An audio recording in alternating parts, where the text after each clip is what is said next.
Welcome back to the Rodcast, as we like to call it, the Hump Day edition of the Rodcast. That's right, folks. We got a lot to get into. Actually, it's the holiday kind of edition of it as well. Last show of the week before we get ready for the Thanksgiving holiday. So happy Thanksgiving, early Thanksgiving to everybody out there. We'll talk about Thanksgiving because a lot of football, of course, that's what Thanksgiving is all about. Family, football, and fantastic food. We'll talk about all of those things, but also talk about a lot about the football happening on Thursday. But also we'll get into a lot of the football happening this weekend, this holiday weekend. The Longhorns will rekindle their rivalry with Texas A&M. So we'll get into breaking down that matchup as well.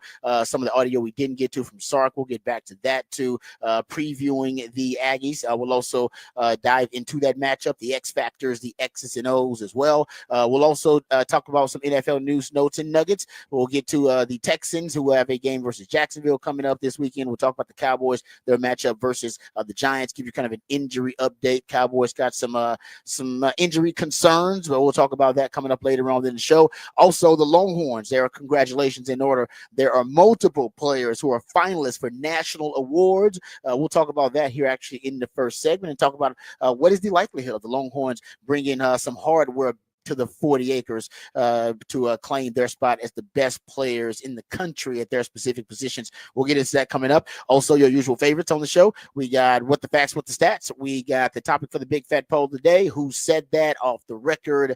We are loaded on the Hump Day edition of the Rodcast as usual. Before we do any of that, let's introduce you to the rest of the crew. He's one of the hardest working members of the ARN family. Got a hustler spirit, period. Not sure what he's paid, but pretty damn sure the man is underpaid. Ain't no 401k for this hustler, and he's a hustle man of many talents. It's our friend, co-host, and neighbor.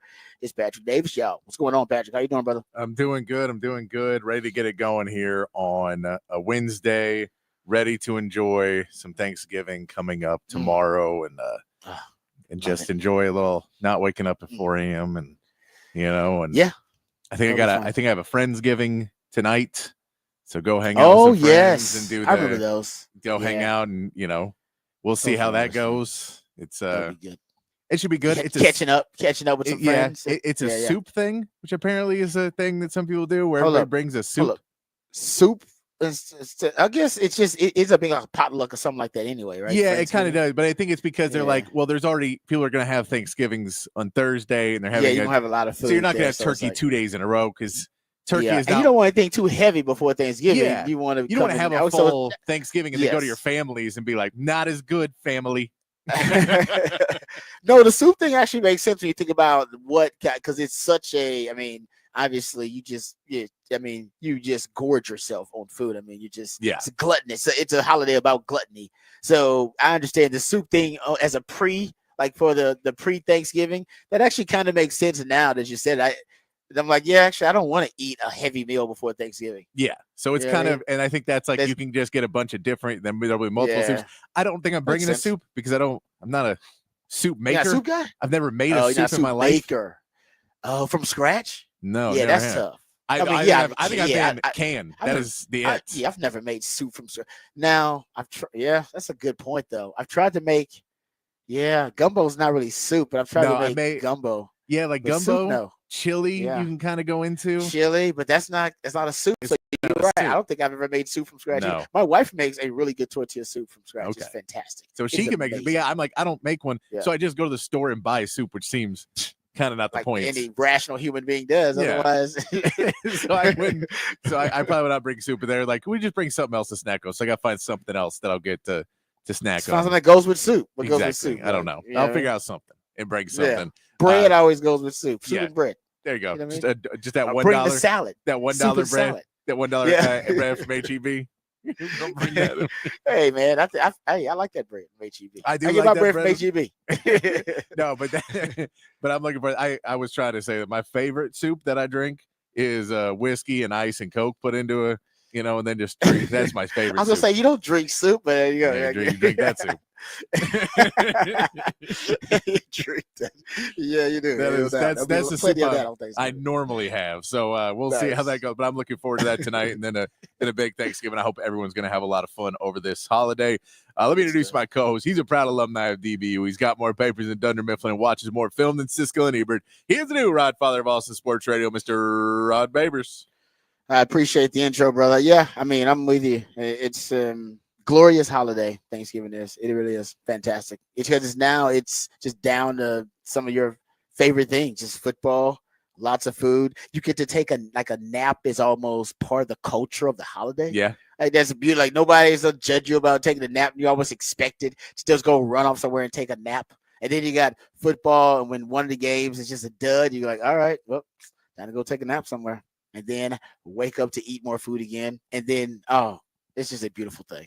The family may be probably one of the things that's most stressful about the holiday. The football and the food is awesome. Then the family's great. And then, of course, there's going to be some stress with the family. No, always is. The family one is always interesting because I'll have people that don't watch football really much at all. And then they'll be watching a game, but then trying to talk to you like they watch football. Yeah. And so they'll just and like the rule changes happen. So if you haven't really watched a game and then you're looking at and then there's and then someone maybe doesn't catch a ball and they're like, that's a catch. And you're like, well, actually, I hate to break this to you. I'm just telling you what's going to happen. We can have this semantics argument about what a catch is. Just telling you, they're not going to call that a catch.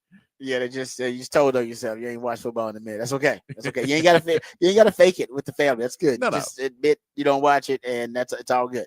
Not a big deal. But we'll get to some of those Thanksgiving games. But no, it's one of my favorite holidays just because all about football, all about good food. Yeah, are you? How do you guys cook your turkey? I'm always interested to know the new I think age. we have two. I think we do two now. Oh, good for you guys. And so you I think we have multiple like options. one that's in the oven, and then my dad smokes one. That's smart. See, that's smart. Because I always say that's crucial because you got so many people, so many different types of palates and tastes. Like if you don't do the turkey right, and and half the group really doesn't like that kind of turkey. Glad you guys do too. So I think we do the normal, regular, just oven turkey, and then my dad will smoke one as well. He got a new smoker, so he's all excited about it. He's been practicing, getting ready for it. Get that practicing. We had to smoke some other things. We're smoking Cornish game hens. Exactly. Just smoking little small chickens. No, I went up to see him. Which happy birthday, my mom. I went to go see I went to go up to see my parents last weekend, and that was he had some turkey, like a smaller turkey he had made to smoke to try, and Lou was enjoying. My dog Lou was enjoying very much that he just had all this leftover turkey that he was like, well, you just need to. Lou, you can have you got to get rid of it, man. This is experimental turkey. All right, this is not even the real thing. I was just experimenting with this one. Oh man, I love it. That's good stuff. All right, yeah. So we'll talk a lot about Thanksgiving, of course, because everybody's looking forward to it. Hope you guys are looking forward to it as well, and having a great Thanksgiving. Thank you guys for joining us. We'll get to the horn headlines, and then we'll talk about the finalists. There are two finalists that have been announced. Congratulations are in order for these two Texas players who have been announced as finalists for national awards, and actually both have a really good chance to win it. There is also a ridiculous snub we must discuss as well on the national award watch list. So, of course, we'll talk about the Longhorns who got some love, but I do think that was a snub, and I'm surprised about this one. But maybe there's a caveat. We'll get to that. Also, the college football playoff rankings came out last night. Not much has really changed for the Longhorns, and a lot of the mysteries out of it for the Longhorns now, too, in terms of the college football playoff, because the projections are, even if Texas loses, which they won't. I hate even saying it. No. They won't to the Aggies. But even if they did, worst case scenario, most people believe, and most of the prognosticators believe, Texas still will get in. So for Longhorn fans, it's kind of lost the appeal of following the college football playoff rankings every No. week. I mean, you can still watch it to see who else is going to be there. And you have to kind of know what's up because, you'll get barraged by the fans of other teams telling you just hating on your schedule. the fact that you paid millions of dollars to move into the toughest conference in football and scheduled the defending national champions, and somehow it's your fault that the schedule wasn't good enough. Hey, man. Remember this?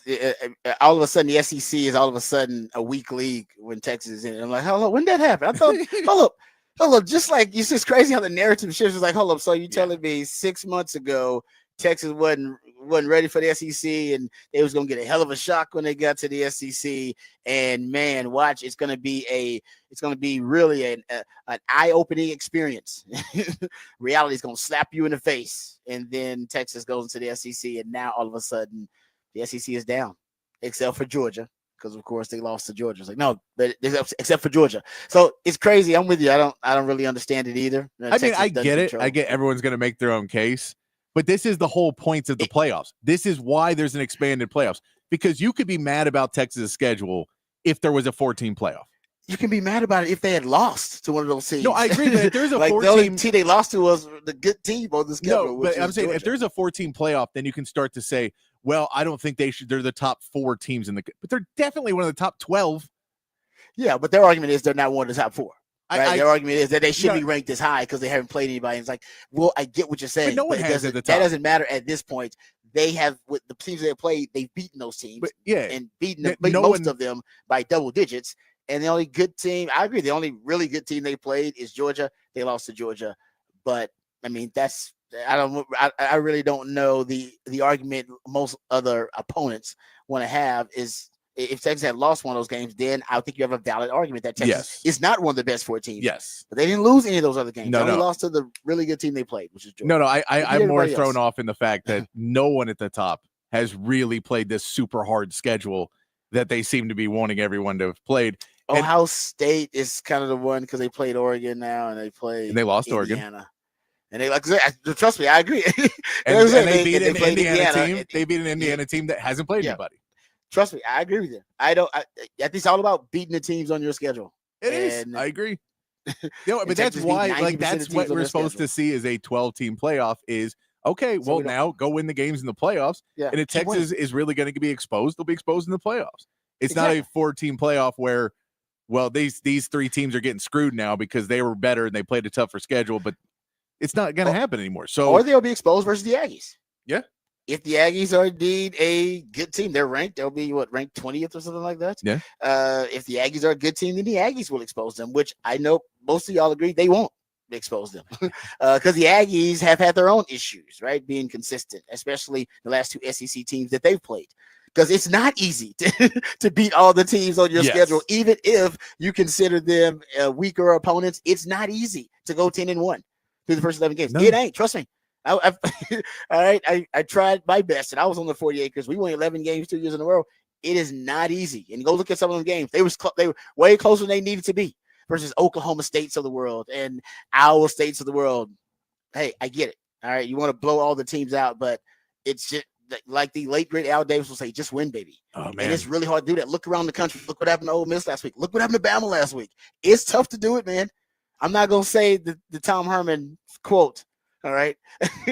I'm not going to say it, but y'all know what I'm thinking. Yeah, I will say this. It ain't easy. I would say it ain't easy. I know they would say it's hard. I ain't say it ain't easy. And what's crazy is the Big 12 is also on the verge of disaster, that there is a chance the Big 12 doesn't make the playoff. Yeah.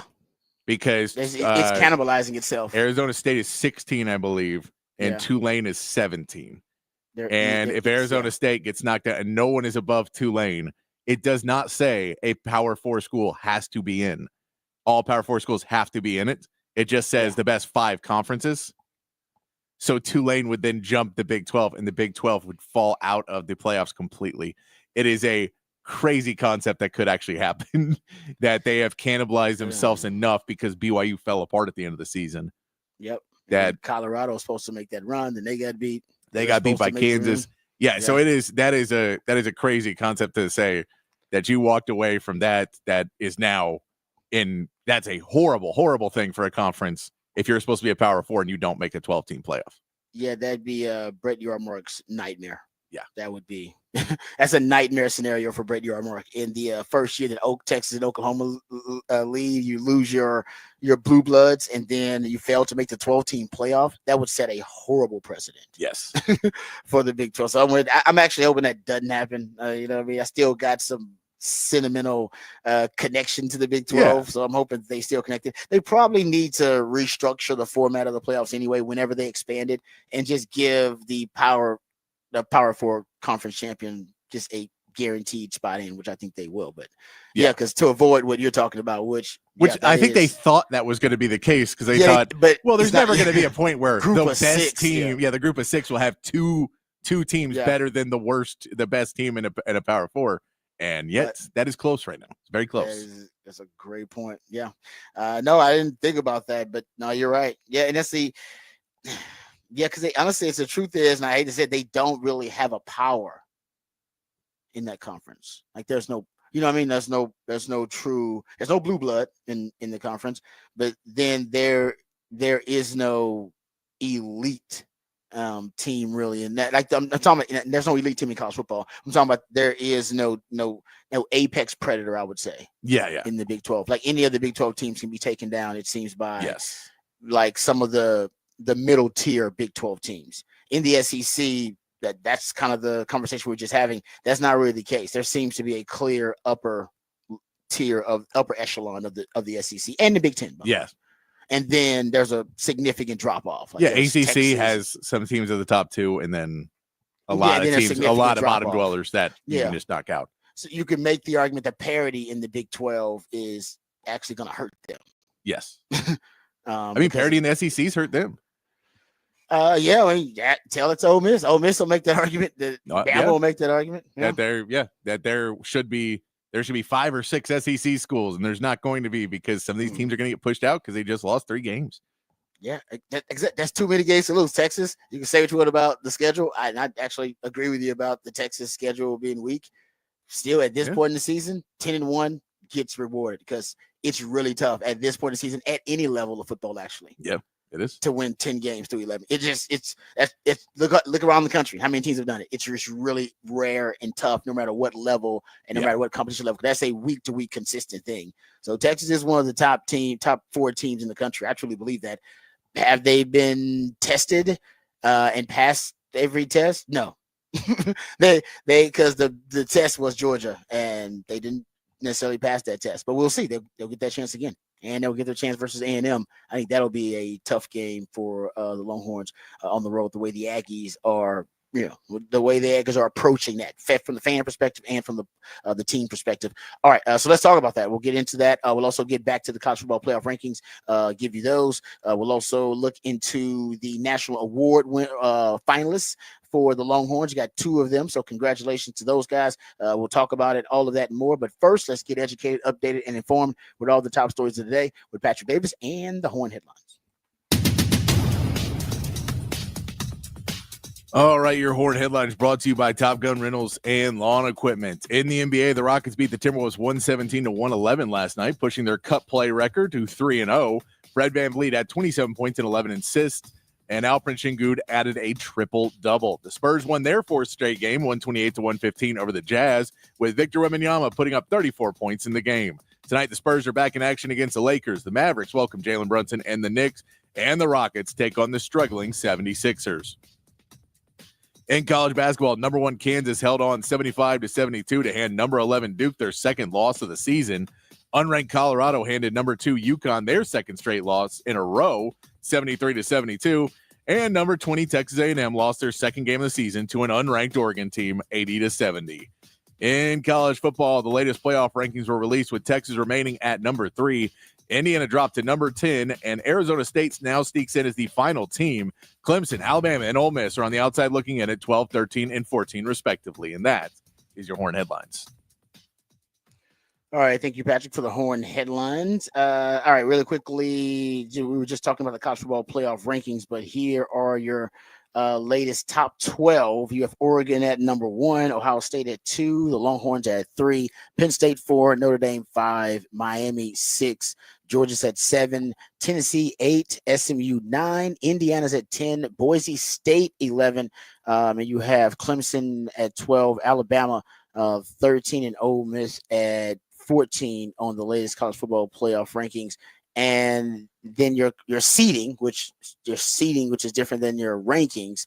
The buys are at least the top 4 seeds who get the bye. Oregon 1, Texas 2, Miami 3, and Boise State 4. Getting back to what Patrick was talking about the Big 12 kind of getting shafted in this thing. And also your first round games would be your 5 versus 12 is Ohio State versus Arizona State. Your 6 versus 11 would be Penn State versus Indiana. Your 7 versus 10 would be Notre Dame versus SMU. And your 8 versus 9 would be Georgia versus Tennessee. And that would be right now, the way things stand, that would be the bracket as it stands. So the Aggies are ranked number 20 in this latest ranking.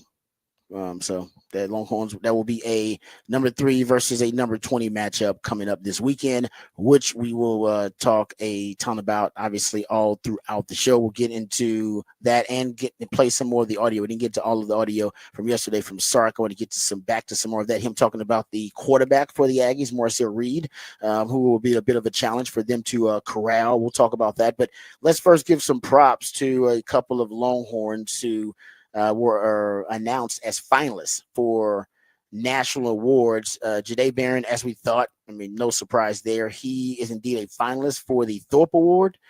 He and Malachi Starks, who is the senior safety from Georgia.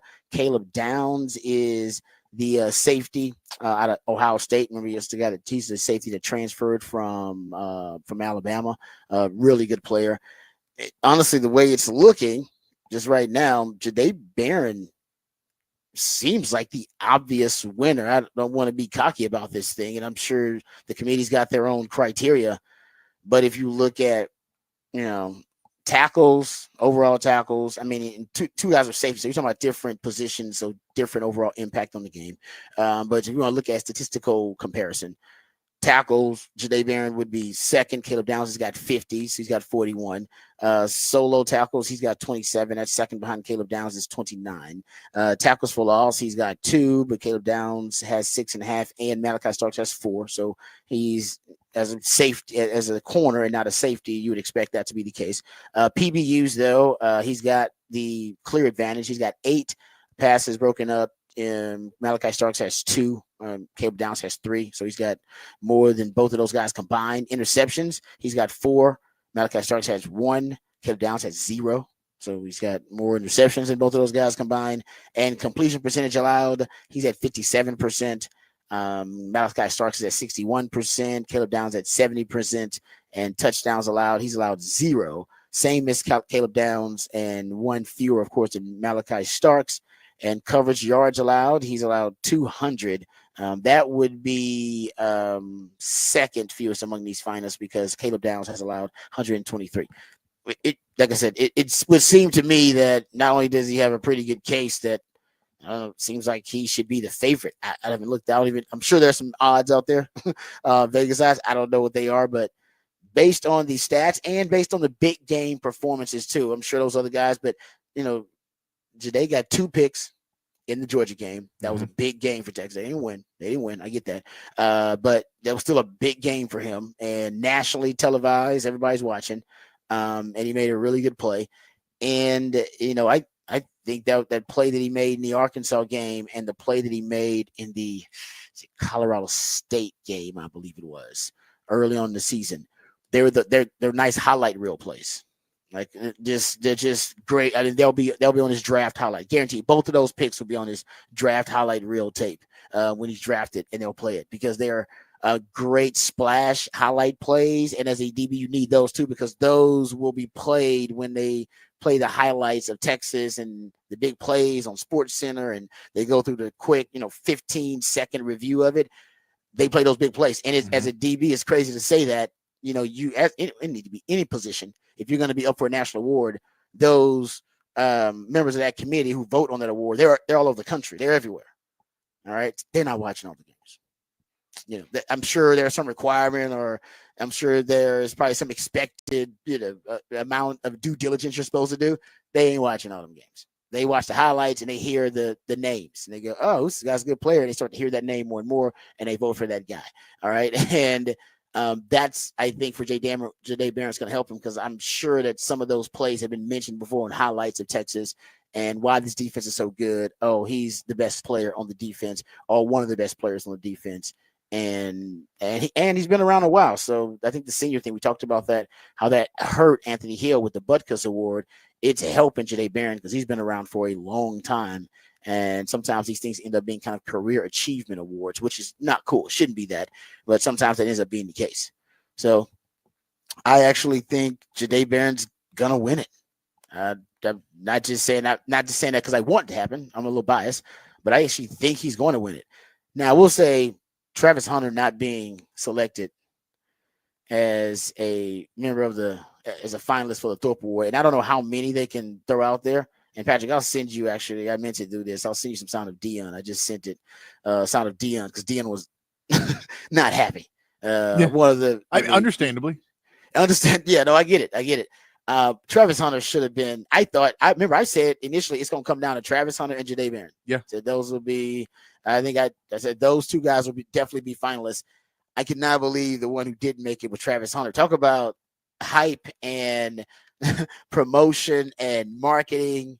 I mean, this guy's up for the Heisman because of his elite ability at corner and at safety. He's going to get drafted into the NFL in the top, 5-10 picks as the top probably corner off the board or athlete off the board. He's in the NFL. They want him to play corner. He wants to play both. He says he's going to play both in the NFL, and whatever team drafts him early on will allow him to play both. It's just, not at the rate he's doing right now. Literally starting both ways. Like, he's not going to do that. He's going to do it sparingly, situationally. He's going to play offense, or hell, who knows? He might sparingly or situationally play defense, but he's not going to go both ways in full time like he's doing right now. But man, I'll look at his stats. I mean, he's got 2024. He's got one interception. They don't throw it to him a lot, by the way. So he's got 3 interceptions. He's got 1 forced fumble on the season. 30 tackles, 9 pass deflections or PBUs. Man, his stats are better than Jahdae Barron is the only one who has better stats than he does among these finalists. I think he's got better stats than Caleb Downs. Got better stats than Malachi Starks. I think he's a better player than Malachi Starks. I think he's a better. Caleb Downs is a really good player, but I think you could argue he's as good a player, if not a better player, than all of the finalists. No, I think it's. I mean, I would assume that the voting committee either basically took that you had to be a top 10 team to be in there because that all the guys are on there. That some of the people that you see, the missions that people don't like, are teams that are not ranked as high, which I don't know if you should for a award like Thorpe, rule out bowl eligible teams that have really good players. I don't think it should be their fault. That's crazy. That they're, maybe their team isn't as great. So they can't play offense except for Travis Hunter. But I don't know. I was with you. I thought Travis Hunter was for sure going to be one of the finalists in this and Jahdae Barron's main competition. But I don't know why. I would have to assume it's because there's some backlash against Colorado and Dion and that program. Maybe you're right. That whoever's voting may be anti that, or at least enough people voting were anti that they just left him off because they felt they didn't like it, or they don't like two-way players, or they don't like whatever reason they don't like whatever he represents or whatever. Yes. Yeah, I'm with you. I guess they say, man, we don't want to give it to a guy who's not fully devoted to one side of the ball, or like you said, whose impact isn't on a really good team or a great defense, something like that. Maybe they think that an elite corner or elite DB should translate to an elite defense. And these are all defenses that are among the best defenses in the country: Georgia, Ohio State, and Texas. That could be it. Yeah. I don't know. I think it's a travesty. No no pun intended there. But I think that's crazy. And the guy's going to get drafted ahead of all those players. Just the NFL is like, oh no, we think you're the best defensive back in college football. Yeah, exactly. the Thorpe Award doesn't even deem you worthy to be a finalist for the award for the best defensive back in college football. That's like all these. It's a problem where these awards are great. I don't want to diminish the awards at all, but there is always a problem of things that are voted on that you can tell there is no straight, criteria. Yeah. It is kind of, there is a judgment call on all of this. And sometimes if you don't like it, and I mean, it could come down to some of the guys in there just thought, well, everybody else will vote for him, so I won't. I'll pick somebody else who's more deserving. Maybe. And he just gets left off because everybody thought everybody else was going to vote for him, number one. And I don't know. I'm also curious when they're going to do the final vote. I'm assuming it'll be after this week. But if you were to say, if you put in the SEC championship game, that also changes things because that is a Georgia versus Texas likely matchup again. So that would change the way voting goes in the final. So I'm curious to see when they vote. But yeah, I think leaving Travis Hunter out is not great. And I think it sucks for whoever wins it too, that you didn't get to say I won over Travis Hunter. Yeah, agreed. I think that would be better. Yes, I totally agree with you. If I'm Jahdae Barron, I'm like, man, because I think Jadae Barron's got a really he'd had a good case to beat Travis Hunter, no matter what. Travis Hunter, like I said, I think they had some agenda, and it must have been either, he wasn't playing on elite defense, but Patrick said he's not on a team that's winning a lot of games or a championship contender, or maybe they don't like the fact that he's not fully devoted to defense. I have no idea, but that seemed like to me that was a dang coaching mistake. Can we hear from Dion here? And he was asked about it because Dion has something to say about his what he deems as a son to him. Basically, is what he said about Travis Hunter, his player not being named as a Thorpe Award finalist. He himself, who has a Thorpe Award at his house, he's got the hardware. Listen to what Dion had to say. Something that just transpired and they brought to my attention today, that Travis is a finalist for the Walter Camp Player of the Year, Maxwell Player of the Year, Bednarik Defense Player of the Year, Blitnikoff Best Receiver, regardless of position, and was snubbed by the Thorpe. How is Travis Hunter snubbed by the Jim Thorpe Award? You can have my award, you can have it back. Matter of fact, I'm going to give him mine. I ain't using it. It's just sitting up there collecting dust. So Travis could have my Thorpe Award, because if this ain't the most idiotic thing in college football, that he's not a finalist for the Jim Thorpe Award, and he is, I would say arguably, but I don't think it's really an argument about this young man being the best defensive back in college football. I ain't saying nothing about the receiver part of it. I'm just talking about defensive back. He rarely gets thrown at. He's won a game for tackling for us, and he's always on point. So if you bring up the statistics, I don't know how in the world is Travis Hunter not a finalist for the Jim Thorpe Award. They just pretty much messed up all the integrity of the award, and he could have mine. Whoever's voting down there, who's ever bringing it home, thank you, because I don't even want mine now. God bless you. So Dion says he's gonna give him his, so he'll get one anyway. I didn't realize he was a finalist for all the other awards that he brought up, but maybe that's why they didn't do it. I know. It's just that simple. I think like he's getting too much love. I get that. I still think he should have been a finalist, and just don't give him the award. Just let him be a finalist, though, because it takes away from everybody else when you don't. Like, I think that's a bit of an overstatement from Dion, that the award doesn't mean anything. It's Dion. Yes. But at the same part, you go, yeah, he should be a finalist, because then it means more when you beat him.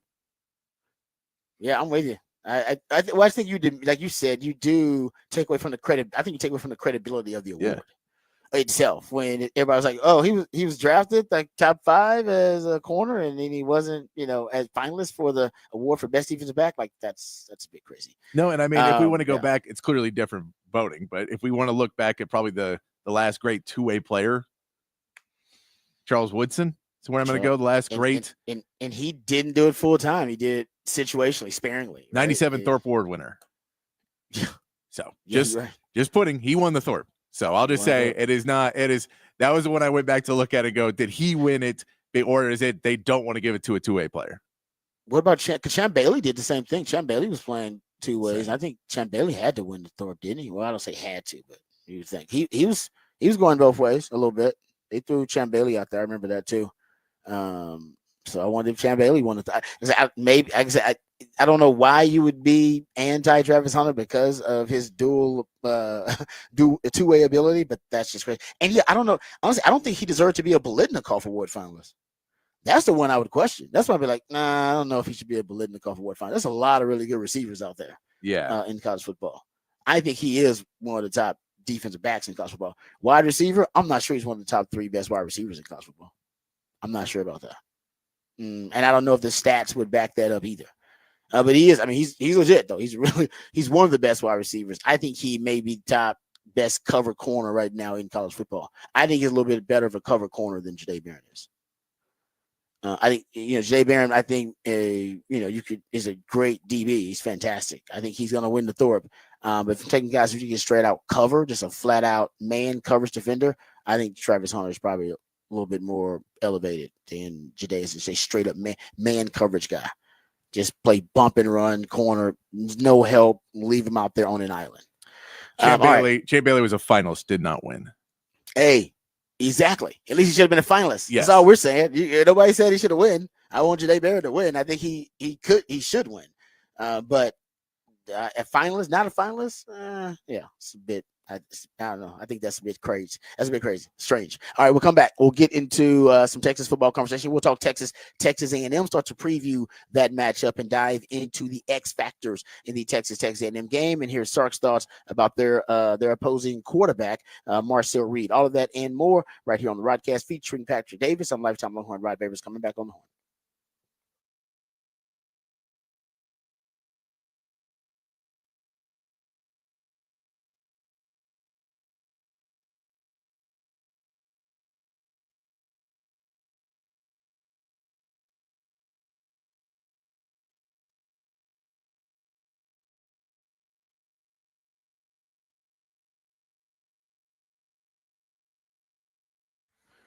Hey, what's up, folks? Lifetime Longhorn Rod Babers here. Let me tell you about Dr. Greg Eckert and his wonderful team. He is my friend and my dentist. Dr. Eckert does a great job. I owe him and his team a huge debt of gratitude. I initially went there for a routine cleaning and a checkup.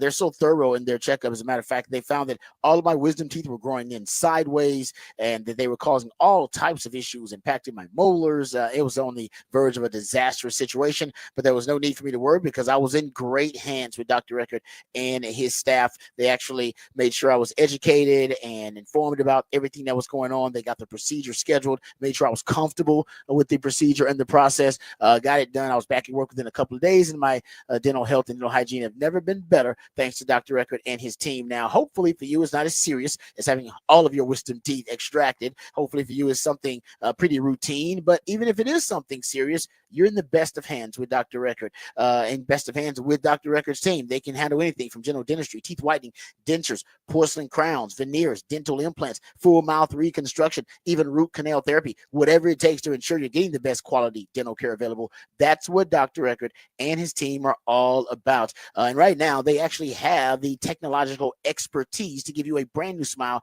in just one day, permanently secured to your dental implants. No time spent without teeth. You'll get temporary fixtures until they can complete your permanent smile, and you'll smile again with confidence and eat freely without pain or discomfort. It's a lifelike permanent solution. So if you've been told your teeth need to be replaced, just call Dr. Eckert today to learn about this revolutionary alternative to dentures. It's a brand new smile in just one day. Sounds too good to be true. It's not. It's just Dr. U. So call today. It's a complimentary consultation, which means you got nothing to lose but everything to gain, because a confident smile can truly change your life, and Dr. Eckert wants to change your life for the better. So give him a call. He did the same thing for me. He can do the same thing for you. 512-345-3166, and make sure you do it now before you lose those benefits. You need to use those benefits to help you and your family, and Dr. Eckert's staff and his team can help you do that. Give him a call, 512-345-3166, and if you tell him you heard it right here on the horn, you'll get a free Zoom whitening with any treatment there at Dr. Eckert's office. DrEckert.com, DRUECKERT.com.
All right, welcome back to the Rodcast. Time to get into some Texas A&M conversation. One thing, the Aggies have a good defense. There's no doubt about it. I mean, they got NFL players on that defense. Nick Skirton, Shamar Stewart, Shamar Turner. I mean, those guys. I like York, the linebacker for them. I think he's a good player. He's going to play on Sundays. I mean, they got really good players on defense. They don't play out, at least lately. They haven't necessarily been playing great defense. Like they got good players on defense, yet lately that defense has been a bit leaky for them. And so I don't want to be overconfident going into this game. So the X factors in this game are those players for the Aggies. Could they potentially have their best games of the season, which they have not been trending that way. All right. For the Aggies, and which we'll get into that because their last two SEC games, I think leaves a lot to be desired defensively. You can make the argument they're trending the wrong way. And Quinn's ankle. Those are those combined, right? You look at their ability to rush the passer, their ability to win one-on-ones because they got guys that will play on Sundays on that side of the ball against the Texas offensive line, who's playing their best brand of football right now.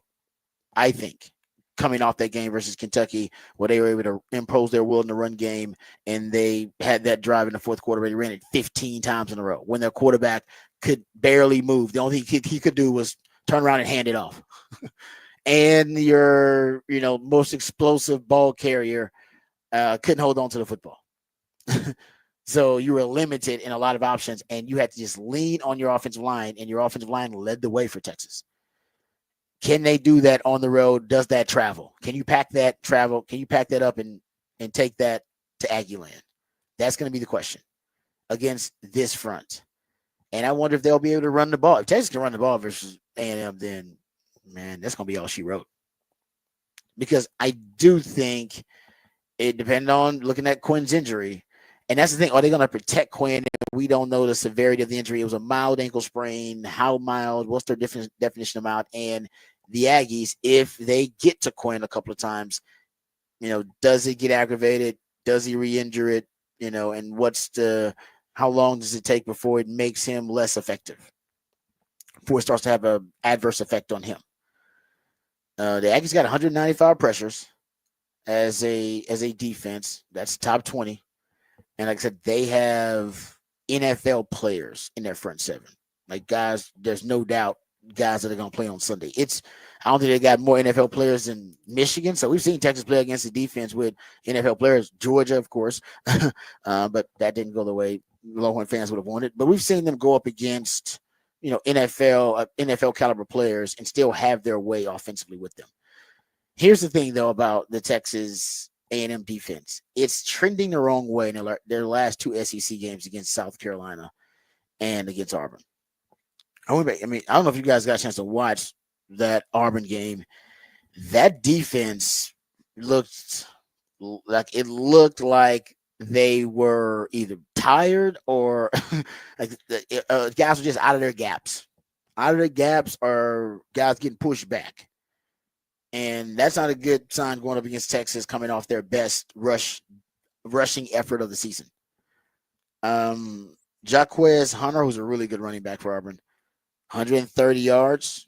No, he had 4.6 yards a carry, so it wasn't. And they went to 4 overtimes in that game.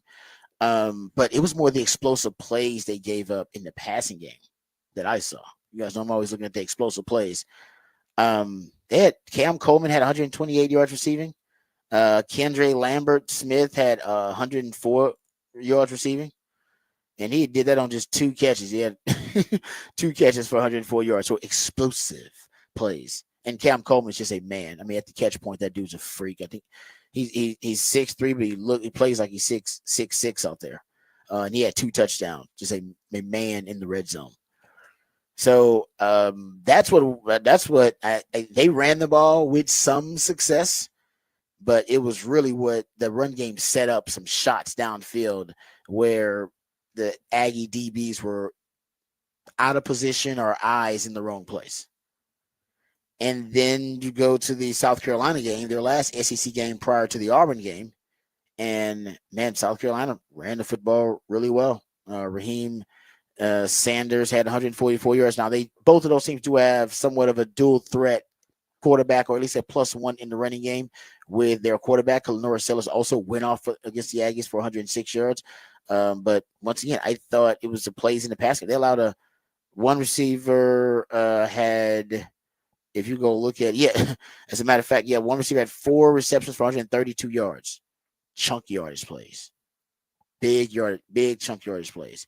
And sometimes they have trouble tackling in the open field. They did against North Carolina because Raheem Sanders not only had the 20 rushes, but he had 5 receptions for 92 yards. Those are, to me, bad. That's a bad matchup for the Aggies if they're now starting to become leaky on the rush defense, which, I'm sure will be better in this big game at home. Leaky in their rush defense, and they're giving up chunk yardage plays now in the back end too. And Texas is starting now round into form with their run game. At least that's what we saw versus Kentucky. The hope is that travels. And, we know Sark can get explosive plays. Either you could go downfield to get them in the passing game, or you can get them in yak opportunities underneath. The big X factor that we cannot account for is how severe is the mild ankle sprain for Quinn, and how does it hamper him or hinder him? And if it does, then all of this kind of changes. And does Sark try to protect that ankle with the run game early on, which is also something that is uncharacteristic of Sark. The truth is, in Sark, in big games, man, in most games, but definitely in big games, Sark leads with the pass. He's a pass first guy. He wants to close with the run, but in big games, that's especially the case. Think about Michigan. Think about Bama. Think about Oklahoma. Big games. Think about what they do in big games. Comes out throwing the football. Now, if Quinn's ankle is fine, then of course that's exactly the route Texas should go. If his ankle is the mild ankle sprain, if he can't get sufficient power, driving the football downfield, if it, makes him, his off-platform throws inaccurate because he just doesn't have the ability, all right, to get that base. If it affects his mechanics in any way, then maybe you alter the plan. But big games, Sark leads with the pass. There's no doubt. And he's going to lead the pass in this game. Just what kind of passing game? Do we see them go downfield a little bit, or is everything underneath like Vanderbilt with Quinn dealing with an injury and they just supplement the offense with extensions of the run game and long handoffs? We shall see versus that Aggie defense. All right, we'll talk more about it, of course, all throughout the show. Continue to break down Texas versus Texas, and then we come back. We'll have the topic for the Big Fat Poll of the day, and we'll also get into the musically themed day of the week right here on the Rodcast featuring Patrick Davis. I'm Lifetime Longhorn Rod Davis coming back on the horn.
Back in the Rodcast on a Wednesday morning, and that means it's a one artist Wednesday where I'll play music from one artist all show long. And since I can't take a pot shot at the Aggies tomorrow for New Theme Thursday, I'll do it today. This is one of my favorite bands, but the band is The Cult. So as a tribute to our friends in College Station, we'll be listening to The Cult all day long. I like it. Yeah, just a little pot shot at the Aggies there for you on a Wednesday morning. Beautiful. I do love The Cult are honestly one of my favorite bands. You actually like the band. I do like the band a lot, so it's a fun thing for me to play the music because I do like the band a lot. I've seen them live a bunch of times, but also it's hilarious to call Aggies a cult. So, you're damn right it is. So They're proud of it too. We'll go with both of those on a Wednesday morning. Let's get to the big fat poll of the day. Text line's open 512-447-3776. And we'll get this posted up on X at the Horn ATX. Patrick's big fat poll of the day on the Horn. All right, big fat poll of the day today. I'm going to give you a couple. I'm going to give you one that we'll put up on X, and then one I want you to throw in on the text line if you've got one for us. But the one we'll throw up on X, who will be the MVP for Texas against Texas A&M? Who will be the MVP? Who is going to be the one to become a Longhorn legend in this rivalry against the Aggies? Here's the four I'm going to put on there because I think these four are going to be important. And I know this is the great thing about Texas here is there's not enough spaces. There's many more that I could put on this list, but I'm going to put on here Quinn Ewers, Trey Wisner, like that. Anthony Hill, Jade Barron. Yeah, no doubt. So that's who I'm going to put on there is all four guys who could have massive, massive impacts in this game. I know that leads off an Alfred Collins who could have a huge game. Colin Simmons, this could be the beginning of a great career for him in there. With Isaiah Bond, Matthew Golden could have some huge games in here as well. Gunnar Helm, this could be another one for him. Game Malik Muhammad gets he finally gets more than 3 targets in a game. What's funny is he finally got some the other day, and it was just because it was a freshman who didn't know not to throw to him. Yeah, you're right. That was the only reason we really saw him. Kept chunking at him. You're right. He just kind of threw at him because he was like, oh, well, I don't know that I'm not supposed to, so I'm going to throw it this way. I wasn't paying attention in prep and in game planning because I didn't think I was going to play. He was going to play. I'm just throwing anybody out. So it could be, but there's so many different names that it could be for this team. But those are the four I'll throw in there, and then I'll throw another one in there for you on the text line as well. Who is your favorite Longhorn legend from Texas A&M? Who is the one that when you think of the Aggie, the Longhorns and the Aggies, who's the name that comes to mind for you? Oh, that's a good one. That is a good question. Because I know Tuck is going to be on there a lot. He should be on there a lot. Because he's the lasting final memory of it. Yep. I do still remember that. Man, that's a great one, too. Ricky's on there because Ricky had that historic run versus the Aggies. Because I remember that coming up as I was young. Man, Coach stands out when he burnt off on the Aggie secondary. What was that, 08? Well, he burns off on that Aggie secondary like that. Was that 08 or 09? I think it was 08, actually, if I'm not mistaken. I believe. Nope, that was 09. It was 09. I believe, yep, 09, because I think that next game was Sue. Yeah, it was Sue. And he went from, I think, probably on his way to winning to Heisman, maybe. And that's the Ndamukong Suh game. The Ndamukong Suh just killed him. Man, he put that fire out quick. That was all everybody could talk about was how dominant the Ndamukong Suh was, and nobody talked about Colt McCoy's Heisman campaign, which still should have been thriving at the time. But I think it was 09 when I was like, so that stands out. Oh man, that's got to be a lot of good ones. Hell, I remember my favorite memory of that I made in the game. I did block a punt in that 2000. That was 2001, I believe. I blocked that punt. My man Tony Jeffrey picked it up, ran it back to the house. That was nice. That's a good one. That's a good, nice memory to have there. That was a great memory. Yeah, down there in Aggie Land too. That was legit. That was fun. But I'm not. That's a great point. I'm not really sure about.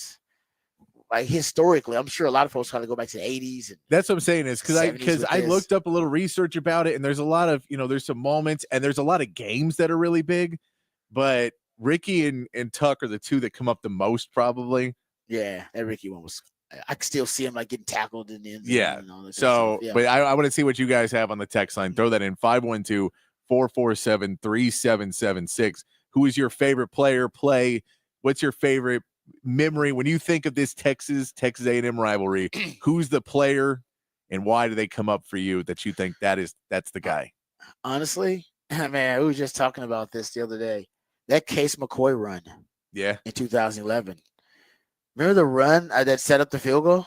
Does anybody remember Case McCoy's run? I gotta go look at how long the run. It felt like it was going on for like 30 seconds. It felt like he was running forever. I just kept waiting. I was like, "Oh no, don't do it!" And the fact that and there's a great story that is that Jay Hills tells about his experience in that moment, because he was the third down back that was in there. He was like, and so they were in a 2-minute situation, so they put him in as the third down back, and he was in there in Case, and he talks about the pre-drive speech by Case McCoy, and then the moment on that play where during the play, essentially, he said he was wide open for the check down, and would have easily gotten the first down and would have been able to to get down with enough time and all that kind of stuff. But he said Case decided, hey, Superman, gonna put the cape on in this moment. Everybody's like, no, don't do it. Don't do it. Don't do it. Don't do it, because Case is not known for being a dual threat quarterback. And A&M's defense was pretty good that year. A&M didn't have a scrub defense, and Case McCoy did it, put the cape on. He always had this irrational confidence, Case had, and it paid off in that moment. He was, one thing you can say about Case wasn't necessarily an all-time great player. He was as clutch as it gets. He did have the McCoy clutch gene. He did.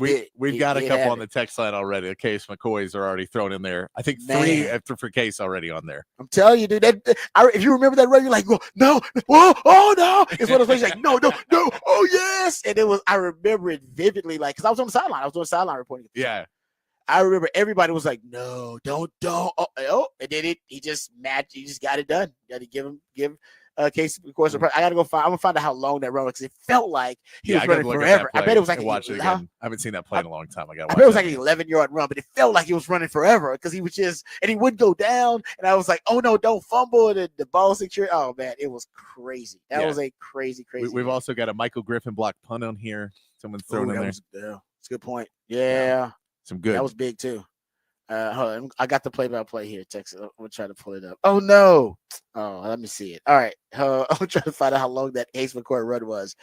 Oh, they don't have it here. This is like ESPN. They don't have it going back that far back. I'll go to College Football Reference and I'll find it. I promise you. All right. Well, we'll find that. But that will ask you that. So, what is your favorite? What player do you think of? What play do you think of when you think of this rivalry? And then also our big fat poll today: who will be the MVP for Texas against Texas A&M? Who's going to join that? Join the ranks of those other players with a big performance, leading Texas to an 11-win season. Oh, I got mine. Saturday. I'll tell you on the side, but I got mine. It's pretty easy, actually. Now you set me up for it. All right. Yeah. I like it. All right, we'll get into that. Topic for the big fat poll today. And we'll also get some of those answers on the text line about the most memorable, iconic players and the moments that really captured your imagination in the Texas A&M game. What player did you associate with that magical moment from the Texas in the game, since we are rekindling the rivalry this coming up weekend? All right, we'll talk about that. We'll also get back to previewing and breaking down Texas A&M, all of that and more right here on the Rodcast featuring Patrick Davis. I'm lifetime Longhorn Rod Babers. Coming back on the Horn.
Welcome back to the Rodcast. It is a One Artist Wednesday edition of the Rodcast. Thanks to my co-host, the Idealionaire Patrick Davis, who does a great job with all the musically themed days of the week. And in honor of the Texas A&M game being reignited here this weekend coming up, he is playing songs from The Cult. It is one of his favorite bands. They're not actually a band, but of course, people mock the Aggies as a cult. At least Longhorn fans do. So my man Patrick with a little humor there, a little shot at the Aggies. We should start dropping Aggie jokes now. I mean, it's we got to get back into the right mindset. We hadn't played the Aggies in a while, so we forgot. I think we used to do Aggie jokes like all week long. Yeah. Leading up to the Aggies, and these are jokes that pretty much write themselves. Okay, there is. I remember. My great aunt had an Aggie joke book at her house. Oh, and he visited, and he had the old Aggie joke book. Oh man, I'm telling you. Okay, well, Kyle Umlang is kind of taking it to the next level because he's got his just he's just the ultimate Aggie troll there and trolls the Aggies all the time. He does a good job. I know he comes up with his like the Aggie facts, like the stats. And he does a great job. It's amazing, and he actually has a book which is fantastic. He might be. I mean, somebody needs to come up with a new rendition of the Aggie joke book. Well, that could make some money. Because back in the day, they basically take these joke books and then they would just change the name of the teams in them and release them across the country because they're just old jokes. Just old street jokes, but they would put the Aggies in them. But I remember actually had it, and it was great to have when it was like 7 years old. You would make so much money just from Longhorn fans alone with an Aggie joke book, and then you'd also get a couple of other SEC schools that would buy them as like gag gifts and stuff like that. Dude, you can make a killing off an Aggie joke book right now. I promise you. With them bringing the rivalry back, yes, a modern, and then you got to be good jokes. And you got to be good jokes. Just, and they can be old, recycled, but just people want to have that in their house now because it's relevant. Yeah, people you just gotta have. You just want to have it on the toilet a coffee or something. Table book. You know. Coffee table book, man. It's like the Kramer's coffee table book idea. This is one of those money coffee table. What's Kramer's idea? A coffee table book about coffee tables? Money. An Aggie joke book, coffee table book that's just Aggie joke book. Oh yeah, people would love it. Trust me. I know enough people that would buy it. Just enough. That's basically what Cal Umlang did. I mean, he took the Cold War frustration. The Texas Cold War frustration. I thought they called it the Texas Cold War when they stopped playing, back when I was working with Craig White. All right. Because they're competing for all the same resources. They're competing for all the same players. They're competing for all the same headlines, the arms race of facilities, NIL now, transfer portal. They still got to compete. They just can't actively, or they couldn't actively play on the field. That's what the Cold War is about. It's like, the U.S. and Russia are going at it, but they no direct conflict. Passive aggressive conflict. All right, and that's basically what Texas and Texas A&M been doing for the last 13 years. Now, we actually gonna sell it on the field. But during that kind of Texas Cold War period, there, it was really. I mean, somebody should write a book about that. Honestly, that period was really interesting between Texas and Texas A&M. But yeah, during that time, there was like pent up frustration because you didn't have the outlet yearly, all right, to sell it. We never could sell it. So you would also go to these Twitter beefs to sell it. Or you'd go to the facilities, the arms race, right? Oh, we got better facility. We got a barbershop in our locker room. It's like, oh, okay. All right, so you're better because you got a barbershop in your locker room now? Oh, we got a helicopter in recruiting, and you guys don't, right? We spent this much in NIL, and you guys didn't. Like, it became all of these types of battles. And I said, give, Kyle Umlang credit because he took advantage. No, there is a market here because people are going to social media now to have these beefs about Texas A&M because now it has been relegated to or arguably deteriorated into a Twitter beef because we couldn't sell it on the field. So everything was like, oh, we're better because of these reasons. We'll list them here. And that went on for a decade plus. Us arguing about which program was better. You don't need to argue anymore. Nope. It will be settled on the field. You win, you're the better program. And bragging rights is ultimately, it's kind of what this rivalry is all about, the bragging rights to it. And if all year long, like I said, you lose to the Sooners, it sucks to lose to the Sooners. Trust me, I've done it. And it's 7-14 and OU still sucks. But when you lose to the Sooners, they go back to where the Hills have eyes and they go, you ain't got a lot of Sooners that you live with and work with. Same thing with Arkansas. I don't work with a lot of Razorbacks. They're here. Yes, they're every now and then you'll meet one, and they're sprinkled throughout the city, but you don't see a lot of them. Aggies, dude, Aggies are everywhere. We used to work with one. I work with a ton of them. I've worked with Aggies. I don't think this is one of the first times I haven't necessarily been working with Aggies. I work with Aggies all the time. We had Chad on the airways, man. We had Chad on the airways. Oh no, they're everywhere. The enemy was within us. Yeah, the enemy within. Yeah. No, it's like you have to hear it from them. Now, in addition to now social media, you got to hear social media. Yes. All right. Then you got to hear from them, and then you can already predict. I can tell you right now, I'm going to predict to you if the Longhorns win and if they lose, what the narrative is going to be on social media. The bragging rights will be. It's pretty obvious. If the Longhorn, if Texas A&M wins, Longhorns lose. Basically, the narrative will be, at least from Aggie fans, that soft schedule, you hadn't played the real SEC teams, and the two good ones you played, you lost. So you're not SEC ready.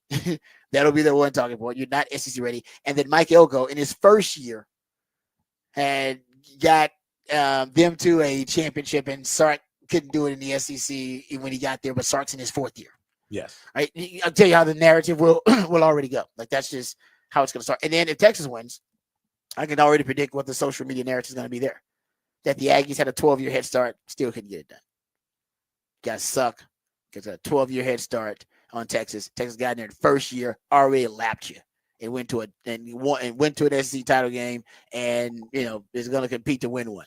You can do that, and you've been in the SEC how long? 12 years. Boom. I already tell you what it's going to be.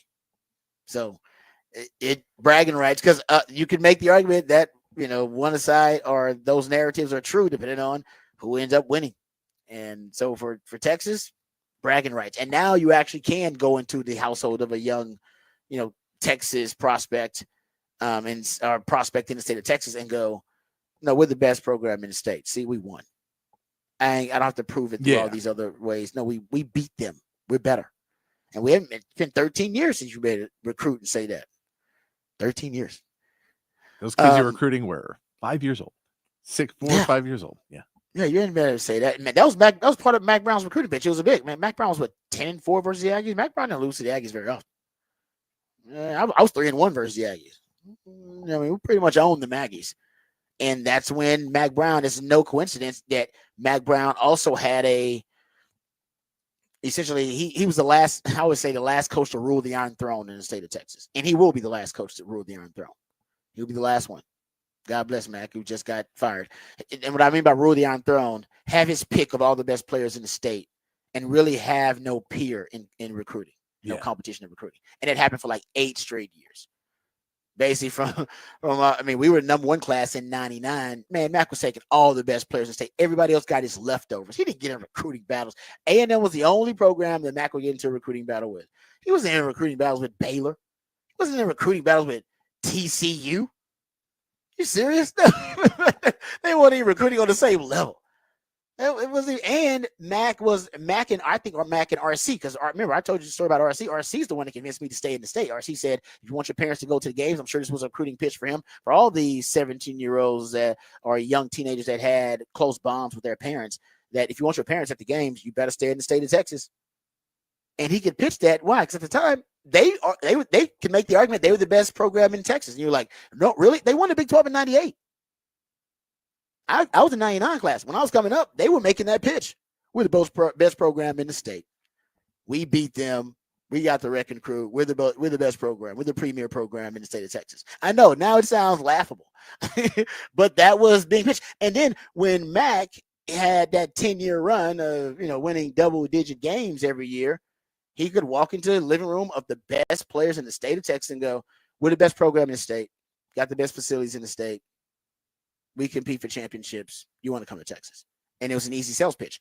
Now, the reason, and like I said, I think him and RC almost had a gentleman's agreement. Let's build a wall around the state, and then me and you can duke it out for the best players.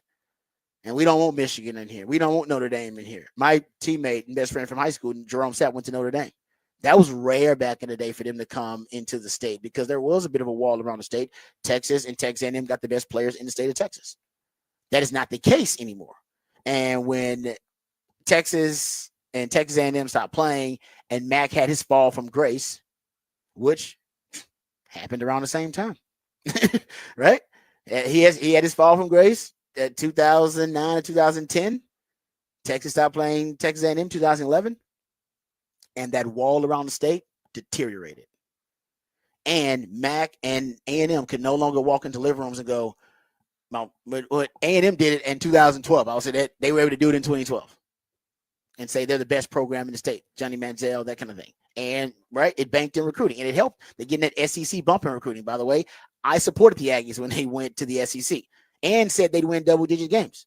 So everybody's underestimating Texas talent because it was just full of Texas players. Texas players, some of the best players in the country. Why do you think Ohio State and Oregon, everybody keep coming to Texas for the players? They're the best players, some of the best players in the country. It's us, it's Florida, Georgia.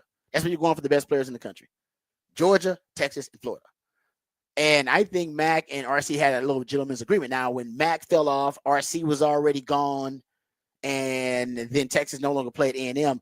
They lost the ability to make that sales pitch. A&M did it for a little while longer because they had the SEC bump while Texas was down, and they had the Johnny Manziel bump. But initially, we know that faded as well. And then once that faded and the SEC doors were open because A&M basically opened the floodgates. They opened up the border to the state of Texas, to the SEC. Bama came in, Georgia came in, LSU came. They came running in, taking them Texas players. And then once the border was open, Oregon, Ohio State, everybody else, hey, we need to set up shop in Texas. They got lots of great players. And now, that's why nobody will ever rule the Iron Throne again. The border's gone. You'll never get all the best players in the state of Texas again. No matter, and Sark's doing an amazing job of recruiting. Sark's not even going to fight. He's not even going to fight that because he's not even going to fight that battle. That's a fool's errand. He knows it is, which is why he's going to Georgia and now going to Florida and going to SEC country and getting great players from there too. Because you're trying to get all the best players from the state of Texas now. It's just going to be hard. You can get your share of them, right? You can have your footprint in Dallas and DFW, which is the second most fertile recruiting metro area in the country behind Atlanta. You got to have your foothold. You got to have market share in Houston, which is also top 5 in producing NFL talent in terms of metro areas in the country. You have to have those. That's just your backyard. You better get your backyard is probably one of the fastest growing metro areas in the country for producing NFL talent. You got to lock down Austin and Central Texas. But other than that, ain't no point in ruling the state anymore. You got some guy there in East Texas, West Texas. Yeah, we can try to get him, but oh well. San Antonio, hey, we'll try to get the best players, but if you don't want to come here, that's all good. We got our market share in the places we need, and then we go to Georgia, and we go to Florida, and we go to Alabama, and we get guys out of Louisiana now. That's what Mac wasn't doing. I mean, Mac every now and then, he go steal a Chris Sims from Jersey, go get a Boskate from Colorado. Oh, yeah, every now and then, a Stevie Lee from Louisiana. But that was the exception, not the rule. But now you have to have nationalized recruiting because like I said, you can't rule the Iron Throne anymore. And I will say this. I was talking to Billy Lucci on Texas last night, Billy Lucci of Texas, and he brought up a good point because my question is when can Texas and Texas A&M hope to both be really good at the same time? When are they both going to make the college football playoff? How long until that happens with 12 teams? Well, Texas and Texas A&M can make it at the same time. Now you're like, man, that calls for a lot. Yeah, they basically both have to be double-digit win teams to do it. It's not going to happen any other way. It's really tough. And there's an argument to be made, at least by Aggie fans out there. And this is my rant of the day, I guess. There's an argument to be made by Aggie fans out there, and and some Longhorn fans too. And the paranoia is justified that Texas and Texas A&M cannot be good at the same time, which is why they've only had double-digit win seasons once in the 18-year history, whatever, of the rivalry. They've only happened one season where they both had double-digit win seasons because they'd argue that the resources that both of them have to, that both of them need within the state, players within the state, all of the influence in the state, all of that stuff, money within the state, that all of that stuff, it keeps it'll hinder one side while the other side is thriving. So in order for one side to thrive, it must be at the expense of the other. That was kind of the belief. And you can make the argument based on recent history or history period that, okay, that is the case because they have never really been both really good at the same time. And maybe it's because they were in the same conference. Whatever you can say. I think now with the advent of the 12-team playoff, and I think what Billy Lucci said, and he's made a great point. He said now both schools recruit nationally. So both schools are less reliant on the resources within the state like they used to. Used to be like overly reliant on the resources in the state. Now they both recruit nationally. Resources-wise, they both can. Resources-wise, I think both schools can get the talent they need to be double-digit win programs. So that's the real question to me about this rivalry now being rekindled. It died because both teams were. My last 2 years, Texas A&M wasn't ranked when we played them. But I believe they were ranked the first 2 years I played. Like, you know what I mean? So they became inconsistent. Like, hell, it was like, okay, well, if I'm at the end, and it's at the end of the season, which is an issue. We know who they are at the end of the season. We know who all these teams are now at the end of the season. When Texas plays Oklahoma, what's that, like halfway through the season? Not even halfway sometimes. Sometimes it's like before halfway point of the season. Hell, you should be still, both teams should be still undefeated by then. Or a one-loss. You know what I mean? You shouldn't be a bad team already by that point. We found out Oklahoma was a bad team by that point. That's how you know their season was going to be a disaster. It's like, man, they're already bad. The halfway point. Shouldn't even, you should still be optimistic. You should still be in the honeymoon phase of the season by then. But not for, by the end of the season. There's no honeymoon phase in game 12. We know exactly who everybody is. And the hope is that one day both teams are great teams by the end of the season when they play. 9 wins, trying to get 10. Both got 10 wins. When will that happen? I don't know. Because that's when both teams will get in the playoff. And that's when the rivalry will hit a whole nother high because potential of Texas A&M in the college football playoff or even a national title game potentially. That is sexy. That is sexy. I'm rooting for that actually. Yeah. And I'm rooting for Texas to beat. I mean, all they had to do was beat Auburn, and that would have been much more of a reality this year. Oh, I know. They agged it up. Damn it! Because they would be a 9-win team right now, which even if they lost to Texas, would still have a bowl game, win that, and they're a 10-win team, and you'd actually have 2 10-win teams, and they both be 10-win teams. But they agged it up. They really agged it up. They agged it up. They really did. I mean, like I said, every time I get high on the Aggies, they make me look stupid, and I started to get high on them, talking about how they were going to go. No, that's and they overlooked. We've had a request on the text line that you pick the Aggies so that they can. Yeah, because you know what? Actually, that may be wise. I might need to do it because that's my luck with the Aggies. I think the Aggies, they lose every time. And I always come in and be like, I think the Aggies are turning a corner. I think it's time. They're like, dude, it's the Aggies. Everybody's feel like, what are you talking about? Do you not know the Aggies by now? I'm like, I think they look pretty good. And then they Aggie it up. And they did that versus Auburn. They really did. So we'll talk about that a little bit. Yes, you know what? Maybe I'll do that at the end of the show when I make my pick. Maybe I'll just pick the Aggies for the hell of it. All right, let's. I know I went on there, so let's get the Horn headlines here. Then I'll come back and give you that Case McCoy stat. I found it. Then we'll hit the topic for the big fat poll of the day, and then we'll come back and get to Rod's rant, which will also be kind of a preview of the Texas A&M matchup, a little bit more of a preview. But first, let's get educated, let's get updated, let's get informed with all the top stories of the day with Patrick Davis and the Horn headlines. All right, your Horn headlines brought to you by Top Gun Rentals and Lawn Equipment. In the NBA, the Rockets beat the Timberwolves 117-111 last night, pushing their cup play record to 3-0. Fred VanVleet had 27 points and 11 assists, and Alperen Sengun added a triple-double. Spurs won their 4th straight, 128-115 over the Jazz, with Victor Wembanyama putting up 34 points in the game. Tonight, the Spurs are back in action against the Lakers. The Mavericks welcome Jalen Brunson and the Knicks, and the Rockets take on the struggling 76ers. In college basketball, number 1 Kansas held on 75-72 to hand number 11 Duke their second loss of the season. Unranked Colorado handed number 2 UConn their second straight loss in a row, 73-72. And number 20 Texas A&M lost their second game of the season to unranked Oregon, 80-70. In college football, the latest playoff rankings were released with Texas remaining at number 3. Indiana dropped to number 10, and Arizona State now sneaks in as the final team. Clemson, Alabama, and Ole Miss are on the outside looking in at 12, 13, and 14, respectively. And that is your Horn headlines. All right. Thank you, Patrick, for the Horn headlines. I appreciate those.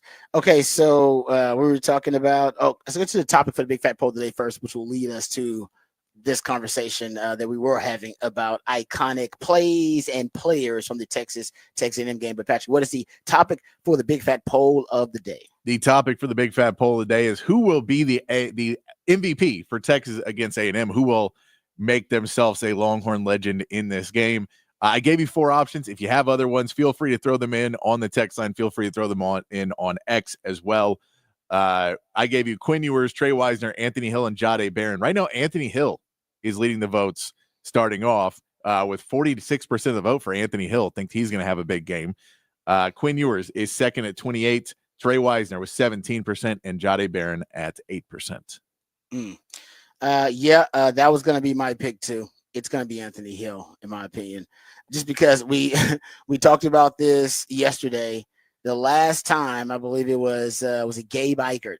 The last time you had somebody talk trash, at least some type of trash talk about Anthony Hill, it was Gabe Eichert who said he's a good player, but the worst player in their front seven, so they should attack him. And he proceeded to have a career day. Well, that's what happened. Basically, Anthony Hill had 11 tackles in that game. I think he had 2 sacks. He had 3 tackles for loss in that matchup. He had a forced fumble in that game. I mean, just had a monster performance. It was his best game as a college football player of his career, of his short career so far. And in the game last week against Kentucky, he matched all of those. I think he had a half a tackle for loss fewer than his career high. But last week versus Kentucky, he matched career highs in all of those areas. Tackles, sacks, like I said, forced fumbles. He had a forced fumble in there too. He played like a man possessed. So you got a guy coming off being SEC co-defensive player of the week and having a career game versus Kentucky. Last time somebody trash talked to him, he had a career game in the other rivalry game they played, another rivalry game, the Texas OU game. And now you got, as just Trey Zune, I believe is his name, the A&M offensive lineman, who's actually been talking a lot, but saying that he's a good player, but he's not anything we can't handle and not anything we haven't seen, which, who knows, may be true. He's played against a lot of really good players in the SEC, and maybe they can handle Anthony Hill, but that's considered bulletin board material. So you got more bulletin board material before rivalry game. Last time that happened, career game. Last week, career game. I'm predicting career game versus A&M. Also, Anthony Hill used to be, I want to say, A&M was like one of his final schools, like in his recruitment. He was one of those guys that almost could have been at Aggie. And I believe Jonte Cook said that. I know we don't care what Jonte Cook said. I remember he made the reference that Anthony Hill maybe going to the Aggies or something crazy like that. So my point is, I think Anthony Hill is set up to have a big game. That's basically all. Yes, no doubt. He would be my pick as well. All right. Here's the Case McCoy stat that we want to get to. We'll get to the break here. So Case McCoy in that game in 2011, he had, so I can't believe it, on 1st and 10. Yeah, it was on 1st and 10 with 34 seconds left in the game, and they were on. He ended up running 25 yards on a scramble down to the A&M 23. It was a 25-yard scramble that he got down to the A&M 23. I remember it's longer than I thought, as I didn't know it was that long. That was a long scramble. I remember it being, it's only 34 seconds left in the game, and then the Longhorns get the first down at the A&M 23. I mean, they're at the A&M 48, midfield, 34 seconds left. This dude breaks off a 25-yard scramble. Case McCoy, not known for his mobility ever. And that had to be, I'm going to go check it out right now, had to be the longest run of his career. I mean, it was up there. And that run, I just watched it again. It's fun. It's fun because, someone swipes and his arm is just out and it feels like he's going to fumble. And then instead of getting tackled, he just runs bounces into a guy and bounces off him. And then it takes like 7 guys to take him down. But yeah, great run. His uniform's also filthy doing it. So yeah. It was just like, what is happening? Great run. Oh, that was the longest run of his career. I mean, at least based on what I'm looking at here. He did not help most of the time, guys. Okay, here are his rushing. I'm just gonna give you his rushing yardage total. The longest I think is, his longest rushing total goes like 18 yards. Like, I'm talking for a game. I know they include sack yardage in there too. So I haven't went back and look at every individual run, but in terms of every individual game, that is his largest rushing total for any game that he played, was that Texas A&M game. It was 25 yards. It's the most rushing yards he had in the game. Isn't that crazy? That's unbelievable. I mean, that moment stands out to me because I was on the sideline. Of course, you don't get the Justin Tucker field goal unless he scrambles 25 yards. And I just think it was because A&M didn't expect it. It's just not in the scouting report. I think I just gave you the number. He never did that. That just wasn't his game. Why would he do that? Have you seen Chase? There's no reason for him to think that he could accomplish that. But he did have this weird irrational confidence in big games. He knew he was clutch. I think he knew that he was a clutch player. It was like in big games he knew he could channel Colt. He was like, I can. He's like there's this brotherly bond I have with him, and trust me, in the big games. Remember he did that in the Texas OU game too. Remember that Texas OU game? They just had a monster game. What was that? 2012? No, 2013. That was Mac's last one. Yeah, you're right. That was Mac's last one. 13 of 21. He had 2 touchdowns, interceptions, slanging that rock out there against Oklahoma. But yeah, he said the guy had the clutch gene. And that was the and most explosive run Casey's ever had in his career. And what are the odds it happens in an A&M game? And that's why it was the ultimate tendency breaker. They didn't expect it. None of those guys, when they drop back, nobody expected. My man Jeremy Hills, go check out the Third and Longhorns podcast. I don't know when my man Nick Schuler, who's going to join us later on, he's going to have it up. And I'll ask him about the story. It was hilarious. Jay Hill's telling the story of Case McCoy's pre-drive speech before that game-winning drive with Justin Tucker kicking the game-winning field goal against A&M at Aggieland. And then what happened on that play that we're talking about, the 25-yard scramble. Like he says he makes eye contact with Case on the play. And he's like, Case should throw it to me because I'm wide open. I am a wide open check down. And he said, we have worked this drill plenty of times. You take what the defense is giving you. And I was wide open. I said 34 seconds left, whatever it is. You check it down. He gets 8 to 10 yards. You call your timeout and you keep matriculating down the field. And he said at that moment, he saw this look in Case's eyes like, this dude is not going to throw it to me. He's about to run it. And he says in that moment, he swears, Case told him, block! And then he just yells it out to everybody like, block! And he just goes. Everybody's like, no! Jay Hill said he was so slow that he made a block and still caught up with Case during the play. Like Case was running. It was like he was moving in slow motion through time. I remember it did feel like that. And it felt like at any point they was going to knock the ball out or they were going to, someone's just have a hellacious hit on them. Yeah, it was all going to blow up in our face. And it never did. He just kept kind of bouncing around. And then he said, and Jay said at one point they were trying to bring him down. They were like, I think we're in field goal range. Because the run went on so long that his own teammates were like, we got to bring him down. We need him to go down. And they said after Jay Hills promises that after he went down, he says in the HUD, like in the scrum, all you can hear was Case laughing. Like in the scrum after everybody's getting up, he's just laughing because they did it. They're in field goal range. They already knew it. They were at it's Justin Tucker, for God's sakes, in his prime. Right? They knew it was like, oh, dude, all we got to get is, but we got to get down to the 30. We good. It's Justin Tucker. And they got down to the 23. And that was all she wrote. It's a great story about Jay Hills. You got to hear him tell it. I probably butchered it. But go check out the Third and Longhorns podcast. Remember, my man Nick Schuler gets that posted. All right. Let's get to, there's a lot of rants in there. So I guess that could have been Rod's rant. We'll come back. We'll get into some NFL news, notes, and nuggets. I got a couple of items that I want to get to. Cowboys related, Texans related. Let's talk some NFL news, notes, and nuggets on the other side. Right here on the Rodcast featuring Patrick Davis. I'm Lifetime Longhorn. Rod Davis coming back on the horn.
All right, welcome back to the Rodcast. Rant of the day. I feel like I've been ranting this entire hour, basically. So I'll kind of cool it down here. We'll talk some NFL and get into the Texans a little bit. And two stats about the Texans defense. The Texans defense is legit. I mean, it's one of your top 5 in takeaways. You're the best havoc-minded defense in the NFL. Havoc plays, just splash plays, pressure, sacks, tackles for loss, interceptions, pass deflections, PBUs. Those are all considered havoc plays by the defense. And they lead the NFL in havoc plays. And I predicted, and it is the case, Danielle Hunter and Will Anderson are the best edge rushing duo right now in the NFL. I mean, they're basically 19 and a half, they account for 19 and a half sacks and almost 100 pressures between the two of them. And Will Anderson has actually missed some time, and still they've been looking really good. And their pass defense also is really stingy. There's this weird, and I'll give you the stat here because I found 2 of them that really summarize, the really what may be the vulnerability of the Texans defense, because they don't have a lot of them, because they can cover on the back end, and they really do a great job of creating splash plays on defense. How about this? The Texans are up to a league high 14 touchdowns allowed from outside the red zone. And that adds up. That actually tracks with the eye test, because they've given up, even though they're a little stingy, they end up giving up explosive plays sometimes in the pass game. And the wild part is the Texans allow a league low 21.6% of their passing plays to gain 10 plus yards. So you don't get a lot of like plays down the field against them, period. But when they give the big plays up, when they do give up one, they give up a chunk yards. And we saw that even from the jump against the Colts. So that's maybe the only criticism I really have of the Texans defense. The Texans defense reminds me of Texas defense. Like, we're criticizing Texas defense, we're being nitpicky about it, because that's how good it's been so far this season.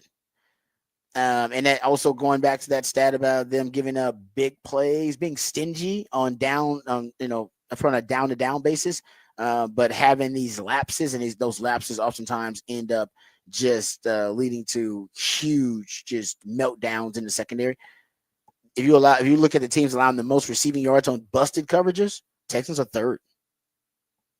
Yeah, the Ravens, of course, are first. They've allowed the most receiving yards on busted coverages. Carolina is second. That tracks too. New England is fourth. New Orleans Saints are fifth. Texans should not be that high up. That's a one thing they got to fix. Offensively, we talk about all the things they got to fix offensively. There are a ton of them. But when you look at what they got to fix defensively, that would be the one thing. Now, against Jacksonville coming up, I don't know if that's something they'll have to worry about. Against Jacksonville, really what I want to see from the Texans is all about what's happening on the offensive side of the ball. I don't really need to see anything from the defense. That was my one critique of the defense, is that when they do give up anything via the pass on defense, when they do actually have a letdown, it's a huge letdown. They just give up. They give up a huge big play, and not able to keep that to a minimal gain, or not able to keep it to explosive play, not able to keep it to something that is not as damaging. They actually oftentimes, you can see, and we've seen that in games early in the season, we've seen it in games late, there's still an element of boom or bust with the secondary at times that they got to eliminate. But offensively, there's just bust right now. I'll give you this this stat from my man Landry Locke, who does a great job covering the Texans. So in 12 games this season, the Texans offense has failed to score a second half touchdown 6 times, so half of the games this season. If you want a perspective on that as a Texans fan, if you're a Texans fan, you'll remember this. Remember Davis Mills' 11 starts his rookie season in 2021 under David Culley and Tim Kelly, and how mediocre that offense was. That offense failed to score a second half touchdown just 6 times. Yeah. So that's not your second half offense is reminiscent of the 2021 Davis Mills, David Culley, Tim Kelly offense, with C.J. Stroud, Nico Collins, Joe Mixon, Dalton Schultz, with all these weapons. Tank Dell. Oh, how many? He had Stephon Diggs for several games. Has Stephon? Yes, exactly. This is That's great perspective by my man Landry to put it into that frame, because I didn't think about that, but that to me is the biggest indictment on Bobby Sloak right now. You got to fix your second half offense, man. I don't know what you do, but you got right now. It's making you look like you're a coach that can't adjust. Well, I mean, right now you are a coach that can't adjust. That's yes, you are a coach that can't adjust. And yeah, so that to me, that's the one thing I'm watching. They'll beat Jacksonville. They will. Now, whether it's going to be a really competitive game that comes down to the fourth quarter or whether they can blow Jacksonville out like a lot of teams have been doing lately, we don't know with the Texans. I said this yesterday. The Texans, I would not be surprised if they win the rest of their games or beat Kansas City or play them down to the wire, beat Baltimore. It wouldn't be surprising to me. They beat Buffalo. Yeah. Like it made Josh Allen look. That's the worst game Josh Allen's had this season. They should have beat Detroit. They forced Jared Goff to have one of the worst games of his career. 5 interception game, and they lost that contest. They were +3 in a turnover margin, which usually your +3 turnover margin, you win the game 90% of the time, and they lost that game. That's one of those is the juggernaut of the NFC, and one of those teams just beat Kansas City. All right, to kind of usurp them as the team to beat in the AFC. And yet the Texans lose to the Jets, who have fired their head coach and their GM. And they lose to how many games the Titans won? 3? What the Texans, a 3-win team or something when they played them? Yeah. Yeah, exactly. That's how really they are. And yet those are you can lose to the worst teams in the league, which you have done. But you can beat the best team in the league, which you have done. That's life as a Texans fan. Here's one more stat to sum up life as a Texans fan. CJ Stroud has been the most pressured quarterback in the NFL this season. Sigh. The Texans defense has more quarterback pressures than any team in the NFL this season.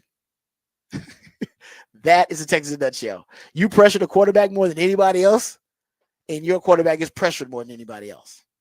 You talk about, this is boom or bust. And like I said, they're capable of, like I said, playing with the best in the NFL on any given Sunday.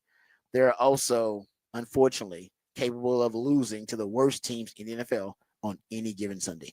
They have so many boom or bust elements to this team. And honestly, I hate to say it, CJ Stroud is becoming more of that too and less consistent.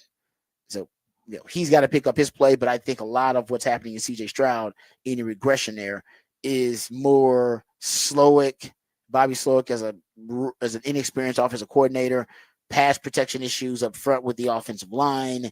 And to me, those areas and you end up in those combined lead to put you in a 3rd and long, and you average 3rd and 8, I believe, yards to gain on 3rd down, which is the second most yards to gain on average yards to gain on 3rd down in the league behind, I think it's Seattle.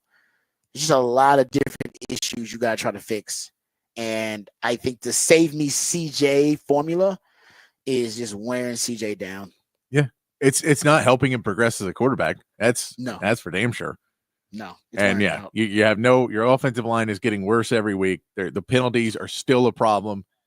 More than halfway through the season, you were still picking up 10 plus penalties in a game. Crazy. Your running game has now disappeared. That was one thing you had changed that was going well. That is now teams have figured out what you were doing in the run game. So that's now gone. So everything you had figured out is now gone, and you have figured out nothing to replace it with. You have made zero adjustments the entire season, and you are getting found out at this point. I think Bobby Slowick has stuff in his brain that he can get to, but for whatever reason, they're not getting there now, and something has to be done to try and expedite that because your season could go very, very, very badly very quickly. And then we got to look at D'Amico differently. Yeah. Well, you're already looking at D'Amico differently because you're already looking at D'Amico like a defensive coach who happens to be a head coach. And your team will never work because you can't look over at the offense and do anything. Yeah, D'Amico has done nothing yet. There's been no drastic, adjustment or demotion or promotion yet. I think if you continue on this path, you're going to have to. If you're D'Amico, you'll have to do something. Say if something crazy happens versus Jacksonville, like you don't score in the second half, or you get beat versus Jacksonville, you might need to consider Yeah, you lose 2 division games in a row to the bottom feeders of your division. Yeah. Of a bad division. Yep. You got that exactly. That means against Baltimore and Kansas City, you're definitely going to get exposed. So we'll see. That's why it's a big game for the Texans. It's a big game for them because offensively, can you solve any of your problems? If you can't do it versus Jacksonville, you ain't got no shot to do it versus the rest of that schedule. Let's also put in, you get a bye week after Jacksonville. That's big. So that may be where you making your change. You may make that change at that point because after that, you finish out your season. Yeah, Miami, and Dolphins, Chiefs, Ravens is your next 3 after that bye week. I don't think you can walk into it. Hey, we made changes during the bye week. Everything's okay now. No, and not changing coaching or anything else. I think that's the time to do it if you're going to do it. Yep, I totally agree with that. All right, we that's some Texans talk. I want to get into some Cowboys, so we'll save the Cowboys talk for next hour. We come back, we'll get into the what the stats. I got a couple of college football stats, some NFL stats to share with you right here on the Rodcast, featuring Patrick Davis. I'm Lifetime Longhorn. Rod Davis coming back on the horn.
All right, welcome back to the Rodcast. Time for what the facts, what the stats right here. We got a couple of factoids about the Cowboys game coming up this weekend. I want to get into previewing the Cowboys matchup, but we can give you some of these factoids here.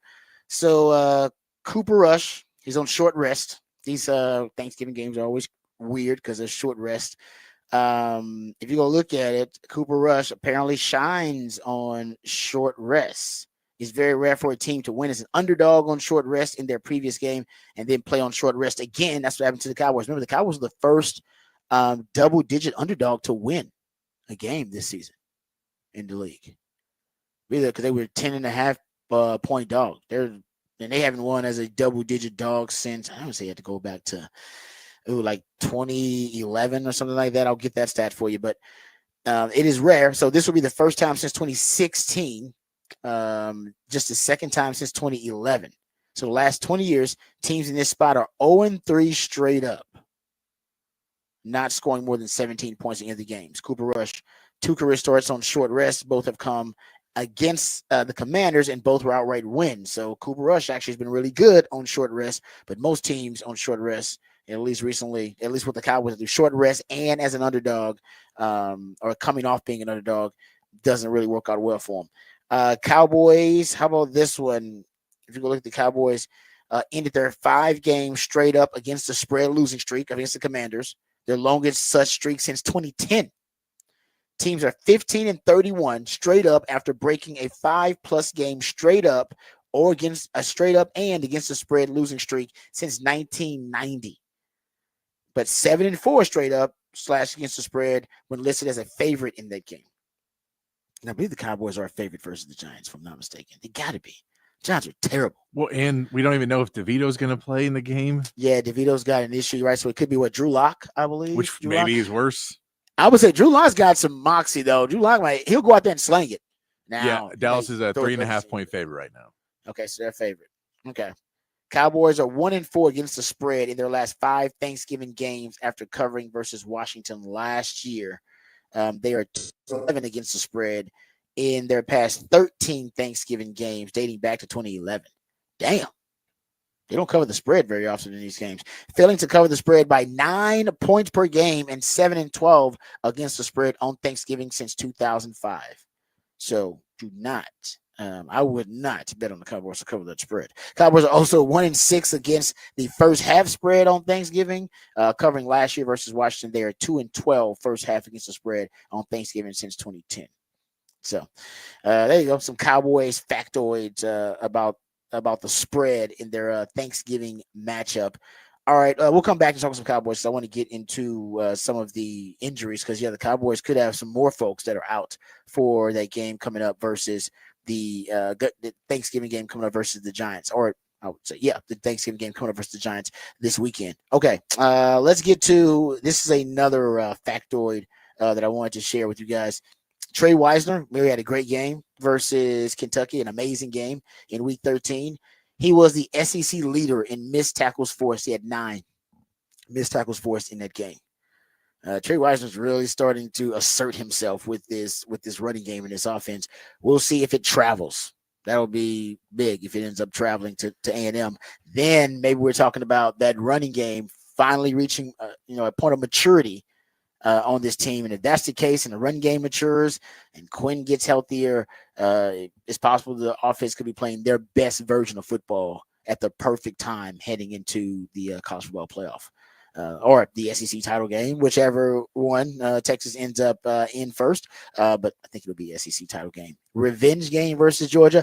I'm not going to jinx it, but I did predict that you're going to see Georgia. Remember I said you're going to see Georgia 4 or 5 times over the next 3 years. If you're as good as you think you are, and you're ascending, and to beat a man, you got to beat the man. I said over the next 3 or 4 years based on the regular season, because you're going to see him once in the regular season anyway. This year and next year, you'll see him once each time. SEC title game, going to see him in the SEC title game this year. I think you'll probably see him in the SEC title game maybe next year, seeing how things work out. And the college football playoff, my prediction was 4 to 5 times over the next 2 years. I think you'll get there. I really do. I think you'll get there because I think that's kind of a collision course that Texas and Georgia is on. Georgia at the end of their dynastic run, Texas hopefully starting to ascend and go on a dynastic run themselves.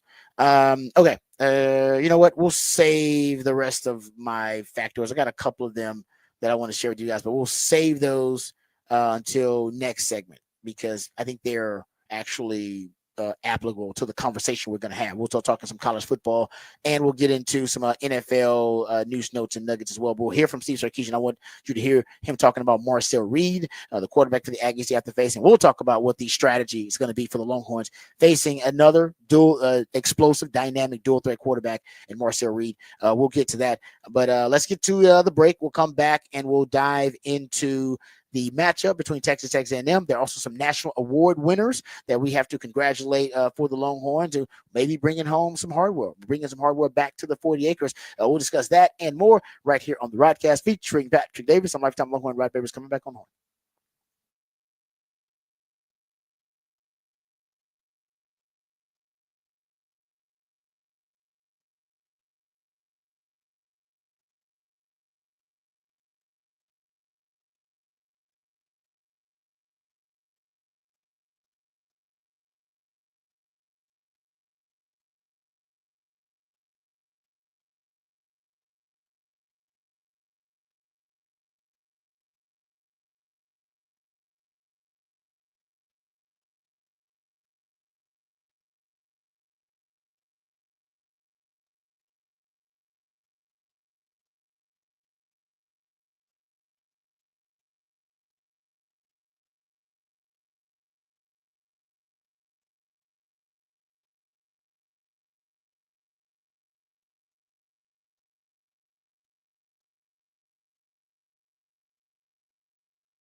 Welcome back to the Rodcast. It is a One Artist Wednesday edition of the Rodcast. That's when my co-host, the Idillionaire Patrick Davis, that's when he plays some jams from a certain band, artist, or group. He goes deep down the rabbit hole of one specific artist, group, or band, and they become the featured artist of One Artist Wednesday. And today it is the Cult, but not only because he likes the Cult, but it is a bit of a jab at Aggies.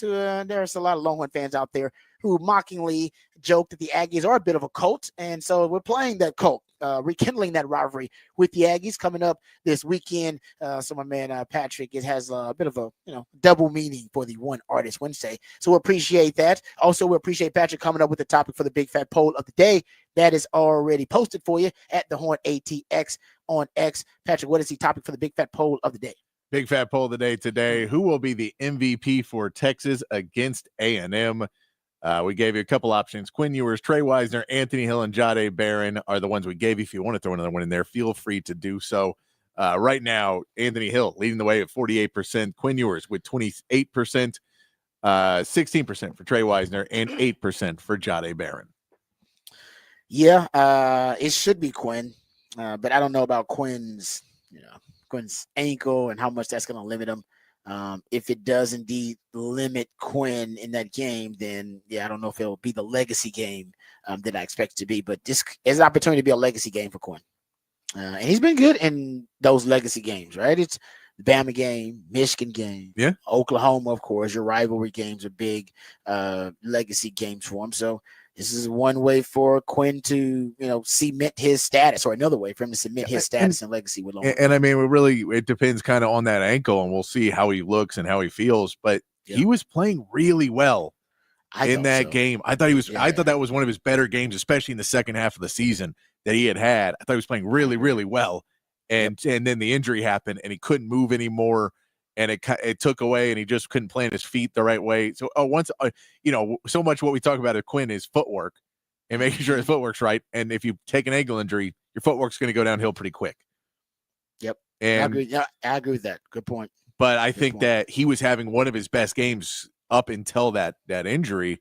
And so if you can get back and just get back a little bit to what he was doing in that game, the things that Sark was drawing up for him that worked really well against a good defense in Kentucky. If he can go back and do that and be that guy, then he'll get his flowers afterwards.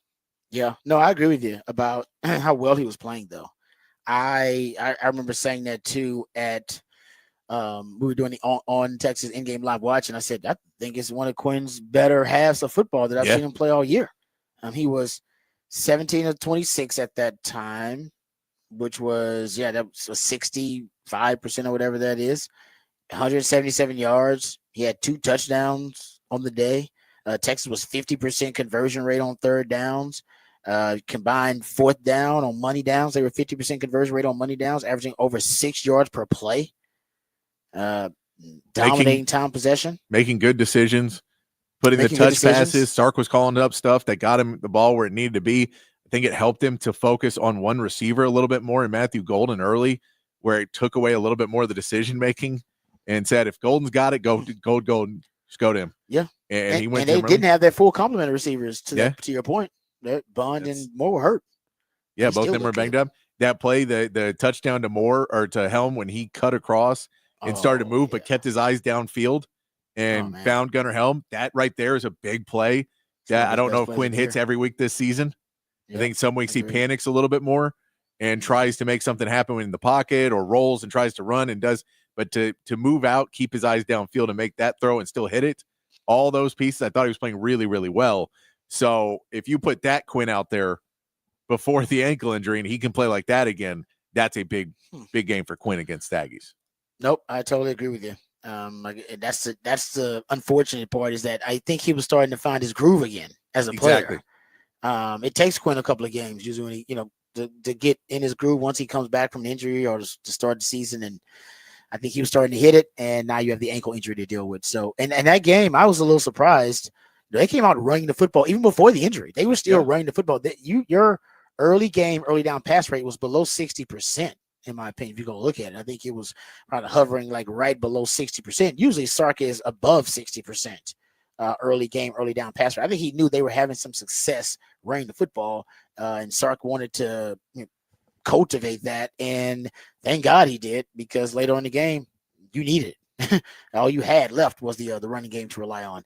All right, so hopefully Quinn, he comes out in this game. Hopefully Quinn is healthy enough to be able to execute the offense. If not, I can see them starting to run the ball earlier than expected, just to see if they can find some creases in this Aggie rush defense. And I think there are some creases. We'll talk about that.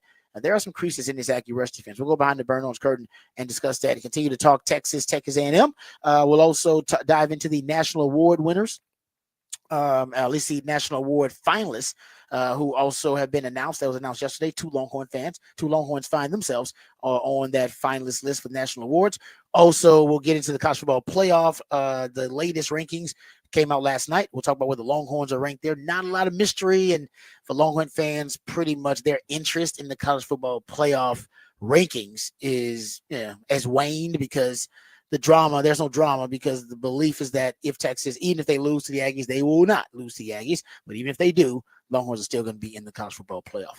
All right, so we'll discuss that. We'll give you that. But when we come back, let's get to the Horn headlines. Then we'll come back and discuss the national award finalists. Two Longhorns getting some love there. Then we'll also dive into the college football playoff rankings. But first, let's get educated, updated, and informed with all the top stories of the day with Patrick Davis and the Horn headlines. All right, your Horn headlines brought to you by Top Gun Rentals and Lawn Equipment. In the NBA, the Rockets beat the Timberwolves 117-111 last night, pushing their cup play record to 3-0. Fred VanVleet had 27 points and 11 assists, and Alperen Sengun added a triple-double. The Spurs won their fourth straight, 128-115 over the Jazz, with Victor Wembanyama putting up 34 points in the game. Tonight, the Spurs are back in action against the Lakers. The Mavericks welcome Jalen Brunson and the Knicks, and the Rockets take on the struggling 76ers. In college basketball, number 1 Kansas held on 75-72 to hand number 11 Duke their second loss of the season. Unranked Colorado handed number 2 UConn their second straight loss in a row, 73-72. And number 20 Texas A&M lost their second game of the season to an unranked Oregon, 80-70. In college football, the latest playoff rankings were released, with Texas remaining at number 3. Indiana dropped to number 10, and Arizona State now sneaks in as the final team. Clemson, Alabama, and Ole Miss are on the outside looking in at 12, 13, and 14, respectively.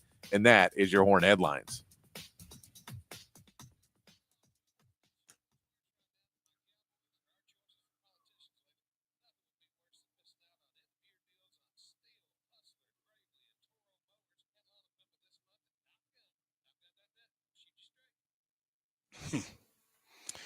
All right. Thank you, Patrick, for the Horn headlines. Appreciate that. Okay, let's dive into the college football playoff rankings first. Then we'll get into the finalists who were announced as national award finalists on the Longhorns. But college football playoff rankings, they came out last night. As it stands, Oregon at number 1, Ohio State at 2, Texas at number 3, Penn State at number 4, Notre Dame now at number 5, Miami at 6, Georgia 7, Tennessee 8, SMU 9, Indiana 10, Boise State at 11, Clemson 12. They got Bama as the first one out at 13, Ole Miss as the second out at 14. If you look at the bracket, the current bracket, and where the teams are seated, 4 teams will get the first round bye. Those teams, number 1, Oregon, number 2, Texas, number 3, Miami, and number 4, Boise State. Based on these projections. And then your first round games would be as follows: 5 versus 12. That's Ohio State at 5 versus Arizona State at 12. The 6-11 matchup would be Penn State at 6, Indiana at 11. Your 7-10 matchup, Notre Dame versus SMU. Notre Dame is 7, SMU 10. And your 8-9 matchup would be Georgia at 8 versus Tennessee at number 9. And I got to tell you, man, that Ohio State path to the college football playoff, or at least to the championship, would be pretty sweet. They get to, if this seeding held, they'd get Arizona State at 12 and then get Boise State at 4. Now nobody in this playoff is an easy win, but man, if you're Ohio State, man, that's probably as favorable as you can get, going up against the Big 12 representative, which we all agree weakest of the Power 4 conferences, and then going up against a group of 6. The group of 6 representative too. Yeah, that's come on. I want Texas to have that seat. I'll take that seat. Come on. Which was better, the bye or that? The bye is better because you're behind. But the bye is better because anything can happen in college football. But at the same part, come on, Ohio State. People giving us crap. You don't play anybody either, Ohio State. They played Oregon and lost and beat the hell out of Indiana, who hadn't played anybody either. So yeah. No, was there non-con? I feel like they had a non-con game that was okay. Oh, I think you're right about that. Actually, well, listen, Texas is nobody to talk because Texas strength of schedule, I'll admit, is pretty damn weak.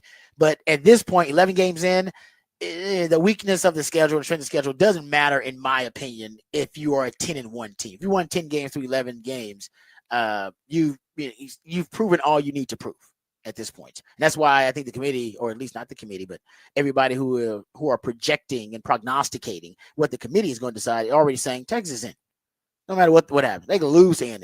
They can lose to the 2 good teams they actually play on the damn schedule. Yeah.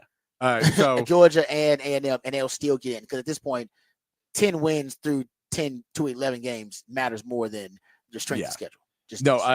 Ohio State did not play anybody non-conference. They played Akron. So that Oregon game was just early. That right? Oregon game was in the middle, and then they beat Penn State as well.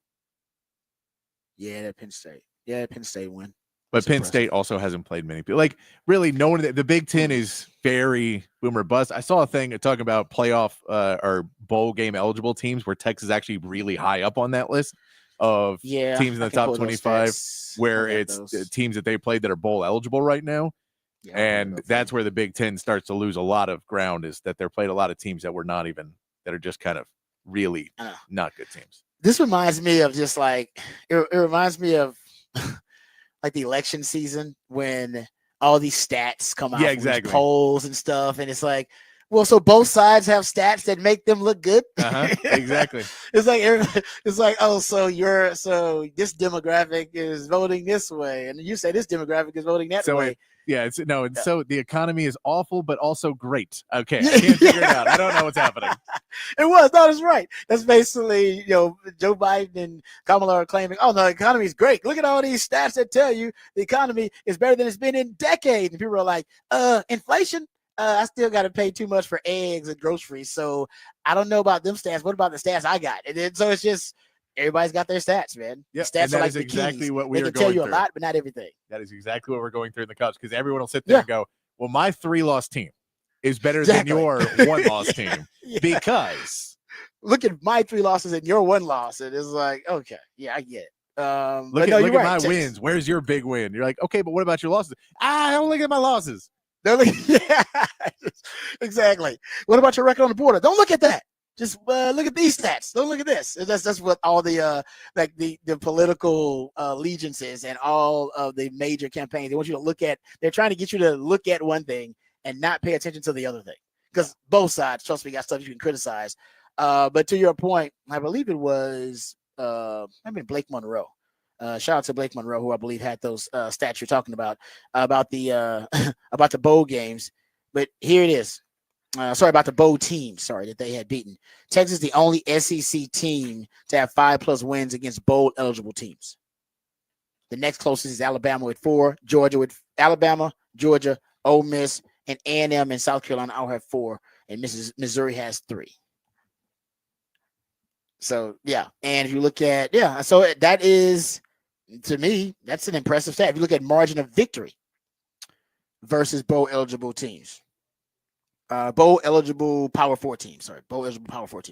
Oregon beating those teams by 17 points. Texas is second at 13 and 13.3 margin of victory versus bowl eligible teams. Texas is 5-1 against those teams, and Oregon's 3-0. Ole Miss was 4-2, and they were beating them by an average margin of victory of 12.7. You can make these stats kind of say whatever you want to about how your team performed. And like I said, I think for Texas, the most important thing is at this point in the season, it ain't got to be pretty. You just got to win. That's the best thing about this part of the season. We're done with the beauty contest. Most of the teams it's already decided pretty much who's going to be. Now there could be some big shakeup, but for Texas is in. Texas is in. And if you want the rematch with Georgia, you got to beat the Aggies to get that. That's the only way you get your rematch with Georgia, to be able to to be able to get, to avenge your only loss on the season, which would be also really cool to be able to avenge the only loss on the season. How often do you get that chance? Doesn't hear it happen very often. So there you go. I'm with you. Yeah, stats can say anything. Yeah, you can make it. At this point, I don't really care. No, and it's get in. Yeah, it's when you say the stuff of, when you look at it and go, Ohio State's going to get this. Now, also, I don't know if I've ever rooted for Michigan as much as I'll be rooting for them in this game, because that would be hilarious if Michigan could knock off Ohio State. Ohio State, yeah. Because Ryan Day would be fired.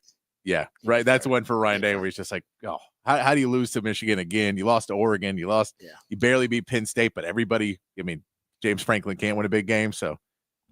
No, Ryan Day would be done. I hate to say it because it sounds ridiculous because he's one of the best coaches in the country. But I do believe he'd be on a very hot seat, if not out, if he can't beat this Michigan team. This Michigan team. Yeah. He'd be different if it was another Michigan team that's, going to make the college football playoff and, they're a good Michigan team. This is not even a good Michigan team. No, this is a 6-5 Michigan team. This is an average Michigan team. As average as it gets. Ohio State, all the money they spent on this roster. Mm-hmm. Oh, you lose to Michigan again without Jim Harbaugh? Come on, go blue. Let's go. Oh man. Yeah, that's so ugly. I don't even want to see how it looks. Matter of fact, I got some audio of Ryan Day talking about how bad it is to lose to Michigan and how it hurts. And it's troubling how much it hurts him to lose to Michigan. So we'll play that audio a little bit later on. All right, let's get to the National Award finalists who were announced. There were 2 Longhorns, and congratulations are in order for these 2 Longhorns who are getting love as the best, or 2 of the best at their position. Jahdae Barron is a Thorpe Award finalist, and he is a Thorpe Award finalist with Malachi Starks, the senior safety out of Georgia, and Caleb Downs, the sophomore safety, speaking of Ohio State, and Kelvin Banks makes it as a finalist for the Outland Trophy. Matter of fact, you can bring the Outland to Texas in back-to-back years because Devondre Sweat, right, won the Outland Trophy. So that would be pretty cool. How often does that happen? The Outland get a national award back-to-back at the same school, but with different players. It happens. I know that when I was looking at the Butkus Award, I think it's happened a couple of times there. Where someone's won it back-to-back years at the same school. So I know that there's a few times it's happened, but I'll see if I can find out how many times it's happened. No, it makes sense because that's how programs get how Texas didn't do it. They do it with A. Ross and Huff Daddy. With Huff Daddy and A. Ross. They might have done it, actually. Yeah. I'm trying to think. I got to look at when A. Ross won. I remember Huff Daddy running. I know A. Ross run it within like a couple of years of that. Let's see. It was really close together, Thorpe and A. Ross. If it wasn't back to back, then it was back to back. 05 and 06. Okay, you nailed that one. 05 and 06. Huff in 05, Aaron Ross in 06. Yeah, that's how you get the reputation for being DBU or running back U or tight end you, whatever it is. You go back to back, and then you go, damn, 2 different players back to back, being the best players at their respective positions in the country. Hard to say that, right? And then LSU did it a few years later. Wide receiver? No, at the Thorpe Award. They did. When they were starting to kill it at DB. Okay. They had Patrick Peterson in 2010, Maurice Claiborne in 2011. Okay, yeah, DB. Yep, you're right. It could be considered DBU too. Yeah, you're right. I'm sure it happens a little bit more than we realize. At those specific positions. That's interesting though. Okay, let's get to I want to talk about Jahdae Barron and compare him really quickly, then we'll get to the Kelvin Banks one. Now, if you were just doing statistical comparison between Jahdae Barron and the other finalists, which are Malachi Starks, who we've seen in person, got a chance to see him in the Georgia game. If you're looking at Malachi Starks, or if you're looking at Caleb Downs, who's a really good player. I was a big fan of him. I transferred from Alabama, but definitely one of the best safeties in the country. But if you're looking at the statistical comparison between the two, between the 3, excuse me, I think Jahdae Barron should be, based on this, he should be the front runner to win it. All right, now shout out to my man CJ Vogel over at On Texas Football. who broke this down and had a kind of a great breakdown, basically statistically by each player and how they compare to each other. So here is the stats and how the three players compare. So you look at tackles, and now keep in mind Janae Barron is a corner, and these are the two safeties. Janae Barron he had 41 tackles. That's the second most among this group. Caleb Downs had 50, so he had more. Solo tackles, he had 27. That is the second most among these finalists. Caleb Downs had 29. So Caleb Downs, he has the advantage there in tackles and solo tackles. Look at tackles for loss. Caleb Downs has 6.5. And Janae Barron has 2. So Janae Barron has the fewest tackles for loss among this group. Malachi Starks has 4. If you look at passes broken up, this is where the coverage stats come into play. Janae Barron has 8. Malachi Starks has 2. And Caleb Downs has 3. So Janae Barron has more PBUs than the other two finalists combined. His completion percentage allowed is 57%, compared to that is the best completion percentage allowed, or the lowest, I should say, compared to Malachi Starks at 61% and Caleb Downs at 70%. Touchdowns allowed in coverage, 0 touchdowns allowed in coverage for Janae Barron. Caleb Downs is also allowed 0 touchdowns in coverage. Malachi Starks is allowed a touchdown in coverage. And if you look at coverage yards allowed overall, Janae Barron has allowed the second fewest. Malachi Starks has allowed the most, 241, 200 by Janae Barron, and 123, excuse me, by Caleb Downs. So it's pretty, I mean, to me, I think it's pretty obvious statistically. Now, if they're going, I'm sure they're going on film and some other things, but statistically, Janae Barron has made more splash plays in the passing game. And I like that he's made big plays on a big stage. Biggest game of the season for Texas, probably the Texas-Georgia game. That was their most watched game of the season, and Janae Barron had 2 picks in that game. He's also got some highlight reel plays from that game versus Arkansas, from that game versus Colorado State early on, that I'm sure were played during, the review of the Texas game, when they recap the Texas game, and that's good. And you think, why does that matter? Well, you need voters around the country who are not watching every Texas game. I assure you, they're not. They're watching the big games, but they're not watching every Texas game. And unless you've had big plays in those games, and Janae Barron has, he had a fumble recovery in the Michigan game. He had 2 interceptions in the Georgia game, and I'm sure the big game. I don't know if you can count the others as big games. Texas OU is a big game, but OU wasn't really good. My point is, if they're mentioning you on these highlights when all of these voters around the country are watching the recaps of these games on SportsCenter or whatever, and they mention, Janae Barron with another interception, it does play a role in you and them becoming familiar with you. And it influences their vote. There's no doubt about that. And Janae Barron has some of that. So I think Janae's going to win it. Now, the truth is, I do think somebody was snubbed. It should be Janae Barron versus Travis Hunter, and then one of those other players, maybe Caleb Downs or maybe Malachi Starks. But the fact that Travis Hunter didn't make it at all as a finalist, that's crazy. And he's got 3 interceptions on the season. He's got 1 forced fumble. He's got he's got 9 pass deflections on the season. I think Travis Hunter is one of the best DBs in the country. And the crazy thing is, he's going to be drafted before any defensive back in the country is drafted. Before any DB is drafted, he's going to be drafted. So NFL scouts and GMs are going to view him as the best defensive back in college football. And yet he's not even a finalist for the Thorpe Award given out annually to the best defensive back in college football. That's a travesty. No pun intended there. Like that's crazy. Yeah. Yeah. So we'll hear from Dion talking about it a little bit later. But Patrick, I think he probably can win the Heisman, and maybe that's why. Maybe they felt like he was on too many award finalist lists or semifinalist lists, because I think he's on like 4 or 5 of them. That's not a reason to not make him a finalist. I'm trying to psychoanalyze it and Charles Woodson won the Heisman. Charles Woodson won the Thorpe. Yeah. Champ Bailey played both ways. He was a finalist. I'm just saying he has to win it. You don't have to give it to him, but you need to put him as a finalist, because otherwise you're the best DB other than Travis Hunter.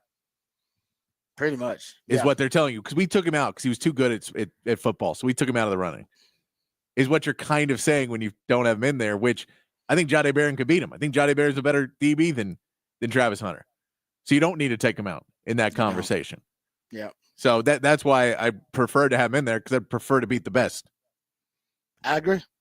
I think you just, in a way, you lost credibility. Like you discredited the entire award because you didn't have who a lot of people believe, NFL scouts, a lot of great football minds believe, that's one of the best DBs in the country, if not the best DB, and he's not even a finalist for the award.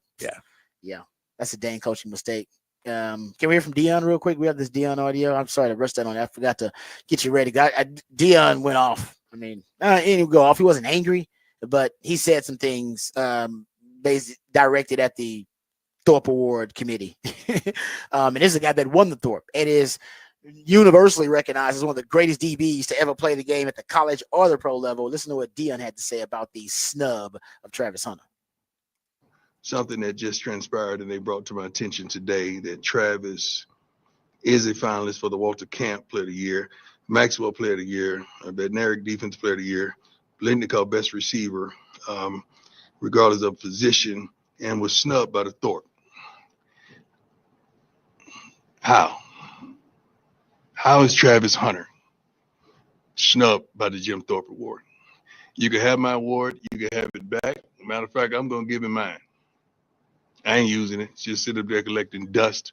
So Travis could have my Thorpe Award, because if this ain't the most idiotic thing in college football, that he's not a finalist for the Jim Thorpe Award, and he is, I would say arguably, but I don't think it's really an argument about this young man being the best defensive back in college football. I ain't saying nothing about the receiver part of it. I'm just talking about defensive back. He rarely gets thrown at. He's won a game for tackling for us, and he's always on point. So if you bring up the statistics, I don't know how in the world is Travis Hunter not a finalist for the Jim Thorpe Award. They just pretty much messed up all the integrity of the award, and he could have mine. Whoever's voting down there, who's ever bringing it home, thank you, because I don't even want mine now. God bless you. I grew up wanting to win the Thorpe Award. I want to be the best defensive back in the country. I agree with the man. I mean, now you've lost all credibility and you've lost, the integrity of the award, I think has been for this season. I do believe has been, I think it's out the window. I won't. You said, but no, I do. I think because it's an obvious one though. It's not. No, I won't say it's out the window, but I will say it is. It takes a hit. It takes a hit for sure.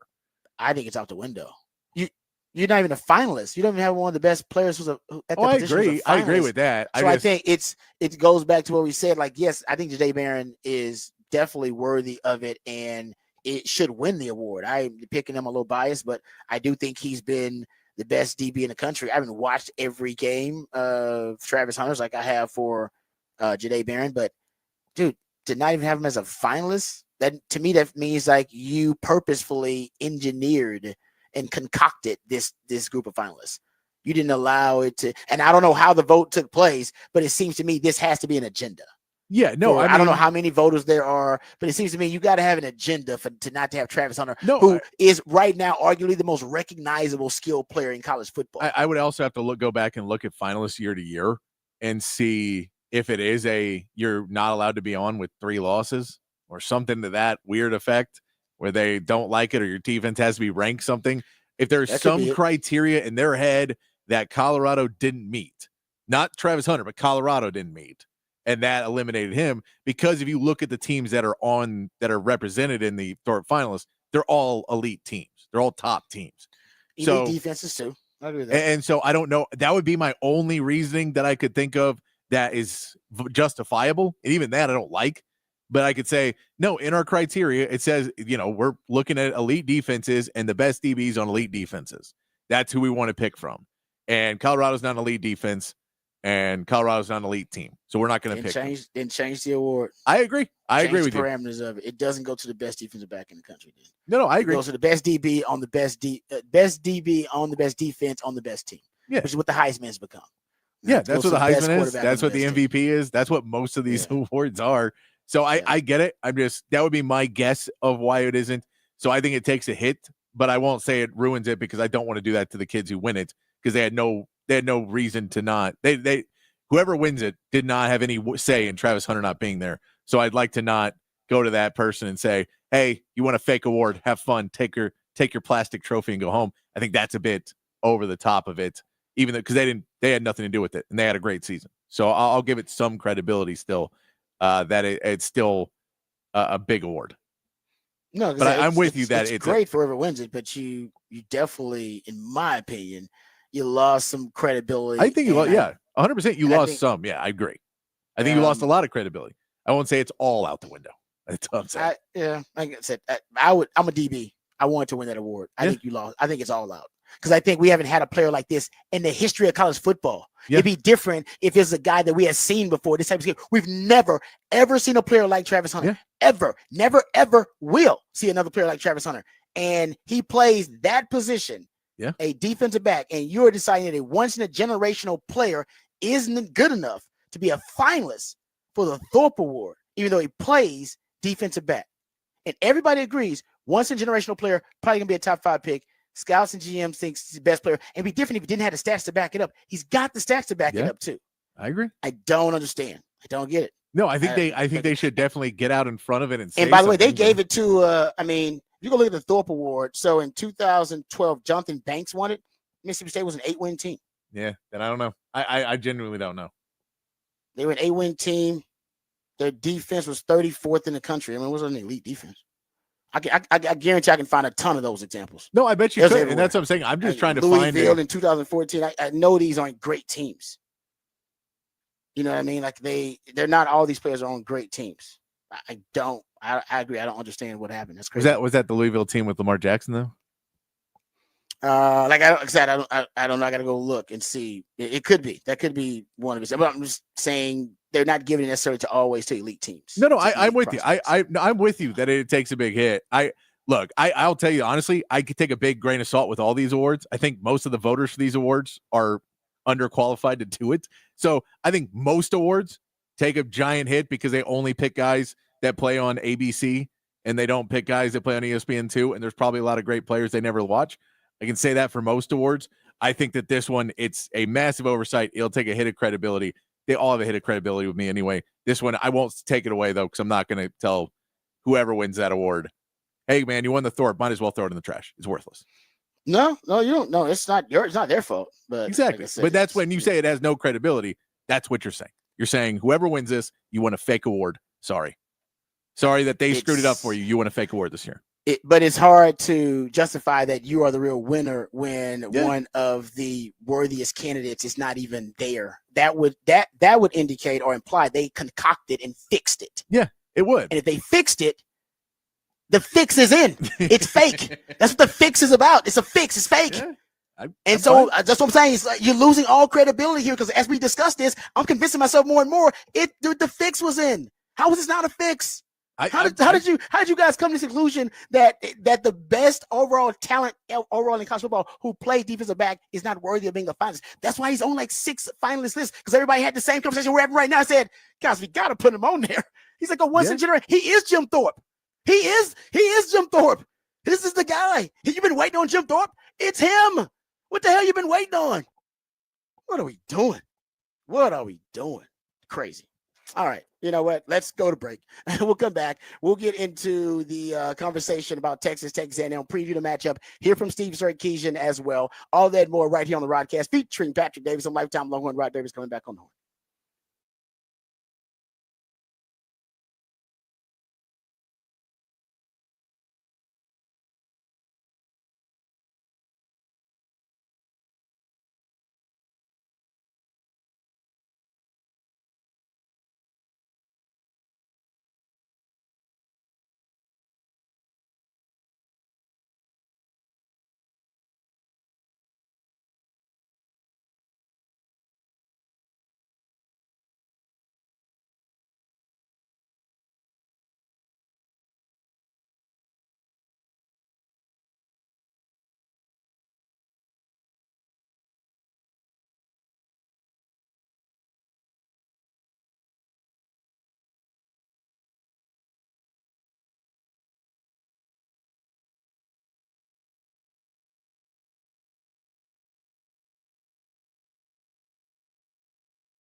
All right, welcome back to the Rodcast. Let's talk about Texas A&M a little bit. One matchup that is going to may determine actually this game between Texas A&M is the Texas offensive line versus the A&M front. The A&M front, Nick Skirton, Shamar Stewart, Shamar Turner. I mean, those guys are known as, some of those guys are going to play on Sundays. Those are NFL caliber players. Shamar Stewart and Nick Skirton will be going up against Kelvin Banks and Cam Williams. I mean, that'll be a hell of a matchup to watch. Those two bookend defensive ends versus the two bookend tackles for the Longhorns there. And the Aggies, I point this out, have 195 pressures. That's a top 20 number for them, so they can create pressure. They want to create havoc. If you go look at their tackles for loss, I mean, that's actually one of the things that they do really well is they create havoc plays. They have 78 tackles for loss. That's a top 20 number, and they have 195 pressure. So they're top 20 in creating pressure and top 20 at creating negative plays and tackles for loss. And that's for Texas, it's going to be big. They stay out of third and long situations against this Aggie front, so you don't have to really have your tackles exposed on an island. You feel really good about Kelvin Banks, no matter who he's going up against. But Cam Williams, you've seen Cam Williams actually get beat sometimes this season. And I think, that's something that the Aggies can take advantage of if they get Texas in that predictable passing situation. They create these negative plays by doing a lot of stunting, twists and stunts. They play games up front. This actually may work out in Texas' favor. Because they do this on passing downs, they do it on running downs too, and they're trying to confuse blocking schemes and get a free rusher so that they can make a play in the backfield. And not saying it doesn't work, I just gave you numbers: 78 tackles for loss. But against Auburn and honestly against South Carolina, this strategy of them doing a lot of twists and stunts instead of confusing blocking schemes, I think it oftentimes led to gaps and huge creases. When they were trying to do gap exchanges, essentially is what they call it. When you're exchanging gap responsibility and doing a twist and a stunt. So when they're doing gap exchanges, you can tell at times that, they end up out of position. And against Texas, with the running game that Texas has, which is a outside wide zone running game, we talked about this against Kentucky. The run game concept that worked the most successfully, at least that was the most effective, was the split wide zone. You had 7 explosive runs of 10 plus yards. 4 of those were the split wide zone. Another one was a wide zone. So 5 of your 7 were a wide zone of some type. And on those wide zones, you're just looking for creases. You got the running back being patient. The offensive line's walling off, zone blocking. All right, the play side, and you're just looking for a crease. Now, sometimes the running back ends up cutting it back, but against the Aggies, you can find a lot of creases because they don't play things straight up with straight up gap integrity. You do a lot of twists and stunts, try to confuse blocking schemes, but all you need is, a one defender to get walled off and, the Texas offensive line to create that one little sliver. And we've seen Trey Weiser do a great job of, boom, hitting it on the run. So that's something to watch. If they're going to do a lot of twists and stunts against Texas, whether it be early downs or passing downs, wouldn't be surprised if Texas is able to pop a few runs with that wide zone. They do really well, at least that they were running really well versus Kentucky. So that's also something to watch. And Texas run game lately, last 3 games, Texas is averaging 5 yards per rush. Now let's flip this, talk about the Aggie run game for a second. The Aggies have actually been struggling a little bit in their run game the last 2 SEC games. Now, the last 3 weeks, and that includes, was it McNeese State or whatever they played, but also South Carolina in that 3 weeks and Auburn in that 3 weeks. They're averaging, they went from 4.6 yards per rush on the season. In the last 3 weeks, 4.1 yards per rush. The running game is starting to, it's starting to weaken. That's kind of the best description I can get. Or when they lost Le'Veon Moss, they lost their most dynamic, explosive running back. He was a beast, averaging over 6 yards per carry. They lost him. Reuben Owens is another running back they lost. They've had some running back injuries, kind of like Texas. And now they don't have that explosive element in the backfield. So against Auburn and South Carolina, they averaged 3.5 yards per design carry for the running backs. 3.5 yards per design carry. I told you in the last 3 weeks, including the McNeese State game, they're averaging 4.1 yards per rush overall. They only forced 4 missed tackles in those 2 games. Come on, versus Auburn and South Carolina. You only forced 4 missed tackles, 3.5 yards per design carry, 1.8 yards after contact per carry, and you had 2 explosive runs in those 2 games from your running backs. The running back, the traditional run game for some is lacking something for it. It leaves a lot to be desired, and that seems to be happening as people are. It is the offense remains simplistic because of Marcel Reed, an inexperienced quarterback. So they don't do a lot of checks and audibles at the line of scrimmage. There's not a lot of that. And then their run game is a bit simplistic. It's not very sophisticated. They will run zone read. They're going to run the read option. And I think now with teams with really good athletes on the edges, like South Carolina, like Auburn, who have good run defenses, which Texas has arguably the best defense in the country. The run defense is not their elite trait. It's not their calling card, but Texas still has a top 25, top 30 rush defense. So even though it's the weakest part of their defense, it's still no slouch. It's still one of the better rush defense in the country.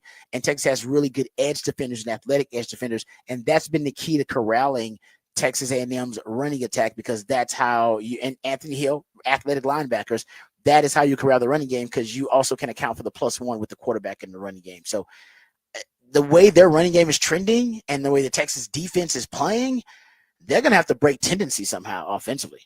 They're going to have to, because otherwise I don't see them marching the length of the field on the Texas defense. Now, Texas defense did give us some explosive plays in the passing game versus Kentucky. They've allowed 21 explosive, 20-plus yard plays via the pass on the season, and 5 of those came in the game versus Kentucky. Nobody saw that coming. Maybe that's a way that they're going to move the football. Maybe they'll break tendency, throw the ball early on. I'm not sure, but if this A&M rushing offense, which will look better, it'll look better, I guarantee you, at home in that game versus Texas. But if it's trending the way that it has in their last 2 SEC games, Texas is going to slap around A&M a little bit in the run game. Yeah. So they got to figure out something a little bit different. All right, we come back. We'll get into Off the Record on the other side. Ooh, this Longhorn's got a new NIL deal. Pretty sweet. Speaking of the run game, we'll get into that. Also, we got my man Nick Shuley coming up in the 9 o'clock to do Set List ATX. All of that and more right here on the Rodcast featuring Patrick Davis. I'm Lifetime Longhorn. Rod Babers coming back on the horn.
Yeah, it's time for a little off the record here when we hit wacky, crazy stories from the sports world and sometimes beyond the sports world. This is not a wacky, crazy story, just another NIL deal that the Longhorns can promote that one of their players is Jared Gibson is now endorsing Maserati. He has signed an NIL deal with the Maserati Austin. Hey man, it's pretty damn sweet, man. Guys have some ball security issues, still getting a Maserati deal. Hey, that's how it's done at Texas, man. That's how you don't fumble the bag. You do no, don't fumble the bag. I mean, he's your third running back right now. I mean, he's the future, but he's your third back right now, and you're not necessarily confident in him as a third back because you're not sure about ball security or pass protection. Maserati deal. That's good to be at Texas. Hold on, what does Trey Wisner have? What does Trey Wisner have a Maserati deal? Because if not, we need to reevaluate. What's Trey Wisner's deal? Because he's the one carrying the run game right now. I don't know. I'm sure he's got something. It ain't a Maserati deal. What, he's got just a Ford truck? No, he got something that's reliable. He's got something that's reliable. It ain't gonna break down, huh? No. Ford tough. It gets you from point A to point B reliably. Yes. Yeah, you don't need all that Maserati, all that kind of stuff. No, that's for Jaden Blue and Jared Gibson. No, we're talking about reliable, trustworthy, not flashy, not stylish, all substance, baby. Okay, I don't know what Trey Wisner. If he don't have a deal with a car company, he needs one because it's Trey Day. All right, but I'm happy for Jared Gibson getting a Maserati deal. It's pretty damn sweet. I don't know. Trey Wisner may be waiting to negotiate at the end of the season too. Maybe he may be sitting there. I think so. Guys like him be like, "Well, here's my evaluation after last year. Where's my evaluation now?" What is Trey Wisner? What's his classification to? I think he's in his second year. Am I wrong in that? Right. And he's young. I'm not really sure. That's a good point. I guess next year CJ Baxter will be back. Yeah, he's a sophomore. I bet they'll go into the transfer portal for a running back too. Yeah. And you have the youngster like Christian Clark coming back. I mean, there's a lot of uncertainty in that running back room. I wonder what Trey Wisner. I wonder where he'll be in terms of his status and place in that room next year. I know there'll be a role for him. There'll be a role, but Sark is going to try and load up in that room after this year. I know.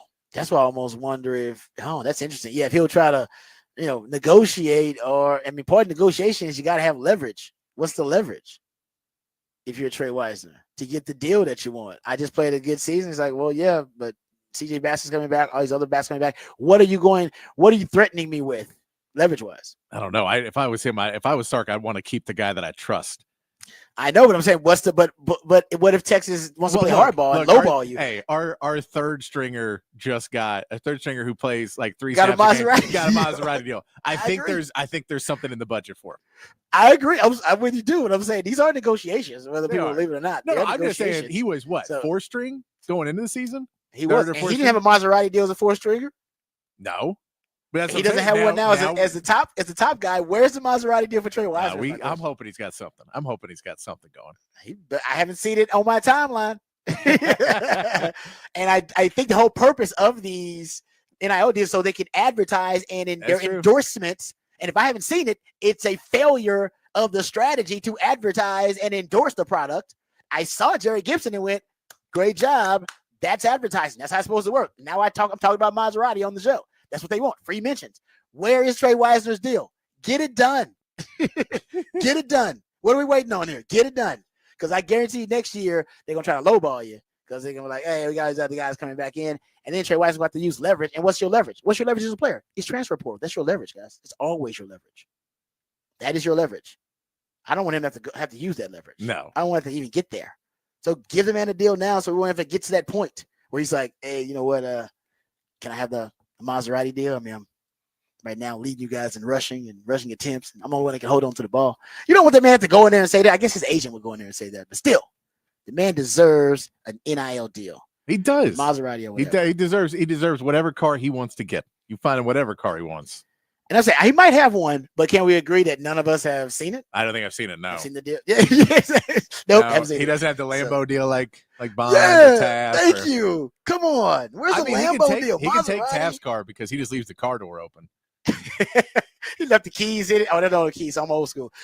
He just left all that in there. But yeah, there you go. That's there you go. So Maserati deal for Jerry. I'm happy for Jerry Gibson. Good for him. Usually when you see a deal like that happens, means like somebody might have been trying to steal him and poach him. Yeah. We see like a deal randomly out of nowhere for a third string guy. You're like, why they need to do that? Well, someone got a phone call.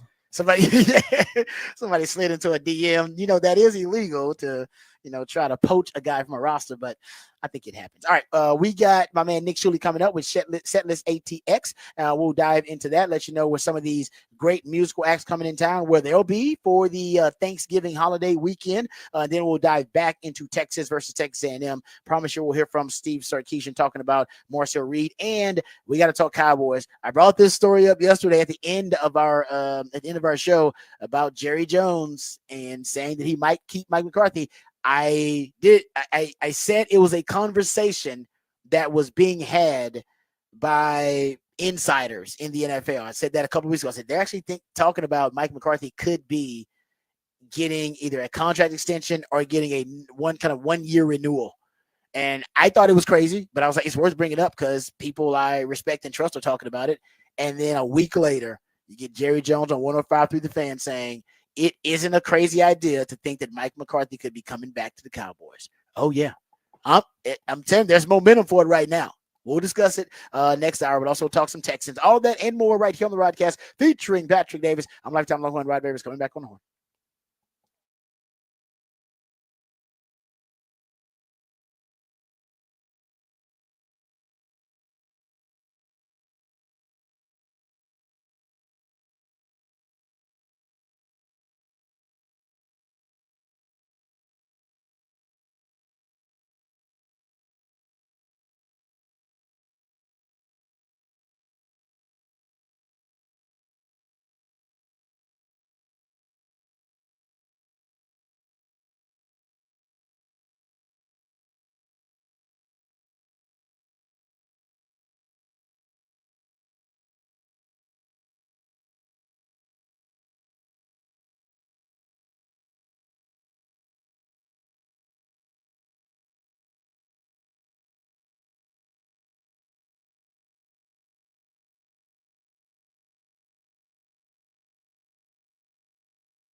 Welcome back to the Rodcast. It is a One Artist Wednesday edition of the Rodcast. That's when my co-host, Patrick Davis, the Ideallionaire on the show, plays jams from one specific artist, group, or band. He goes deep down the rabbit hole into the catalog of one specific group, artist, or band, and they become the featured artist of One Artist Wednesday. And today's featured artist is The Cult, and also has a little bit of a hidden meaning, a hidden message, or a jab, if you will, at the Aggies. A lot of Longhorn fans refer to the Longhorn, the Aggie faithful, as the Cult, and will be facing the Aggies this upcoming holiday weekend, rekindling the Texas A&M rivalry.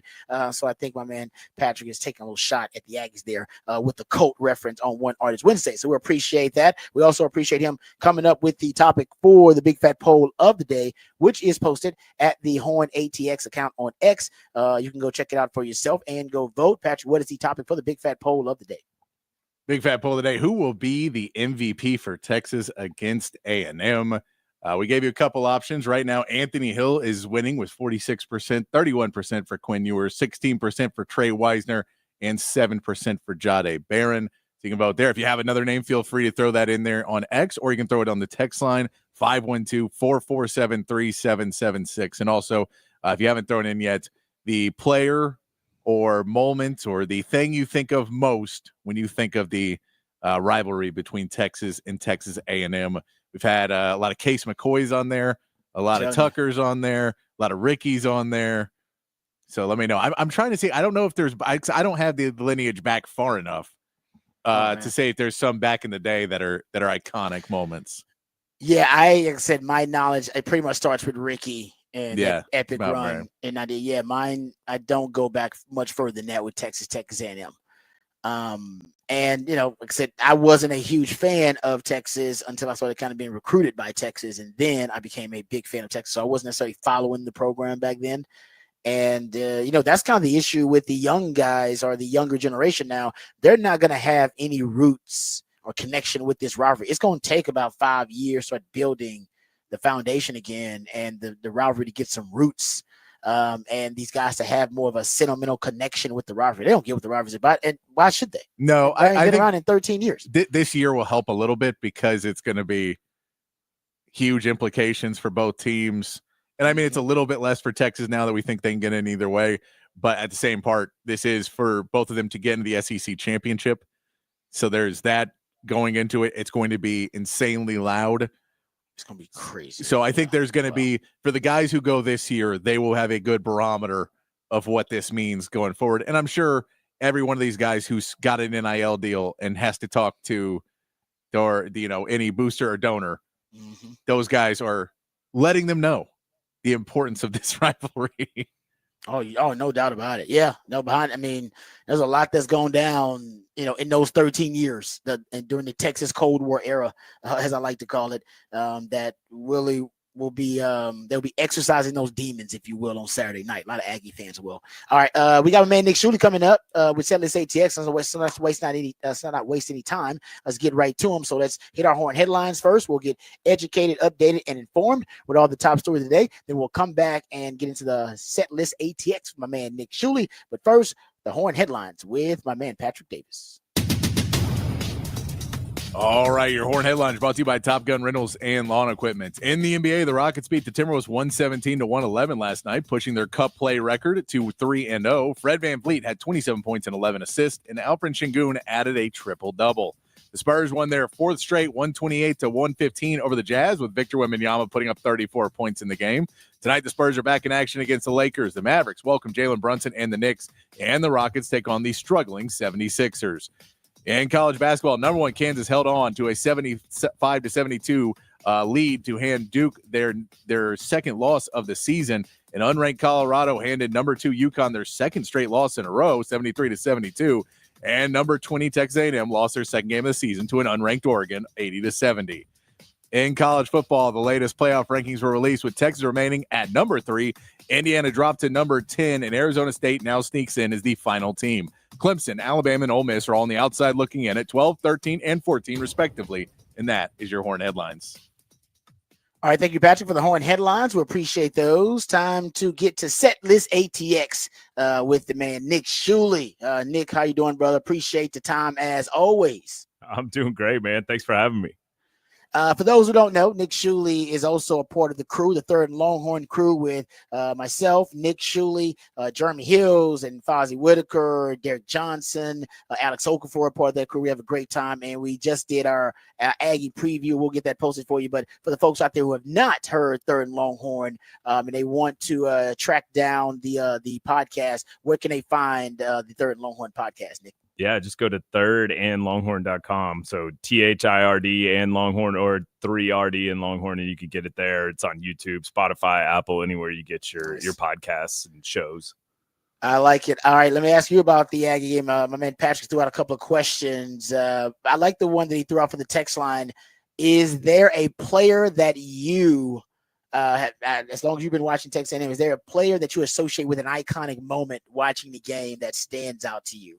I mean, obviously the Ricky run. Like I remember, I was a senior in high school, and my brother and his roommate had camped out to get tickets to that game because they were at UT at the time, and so I got to go.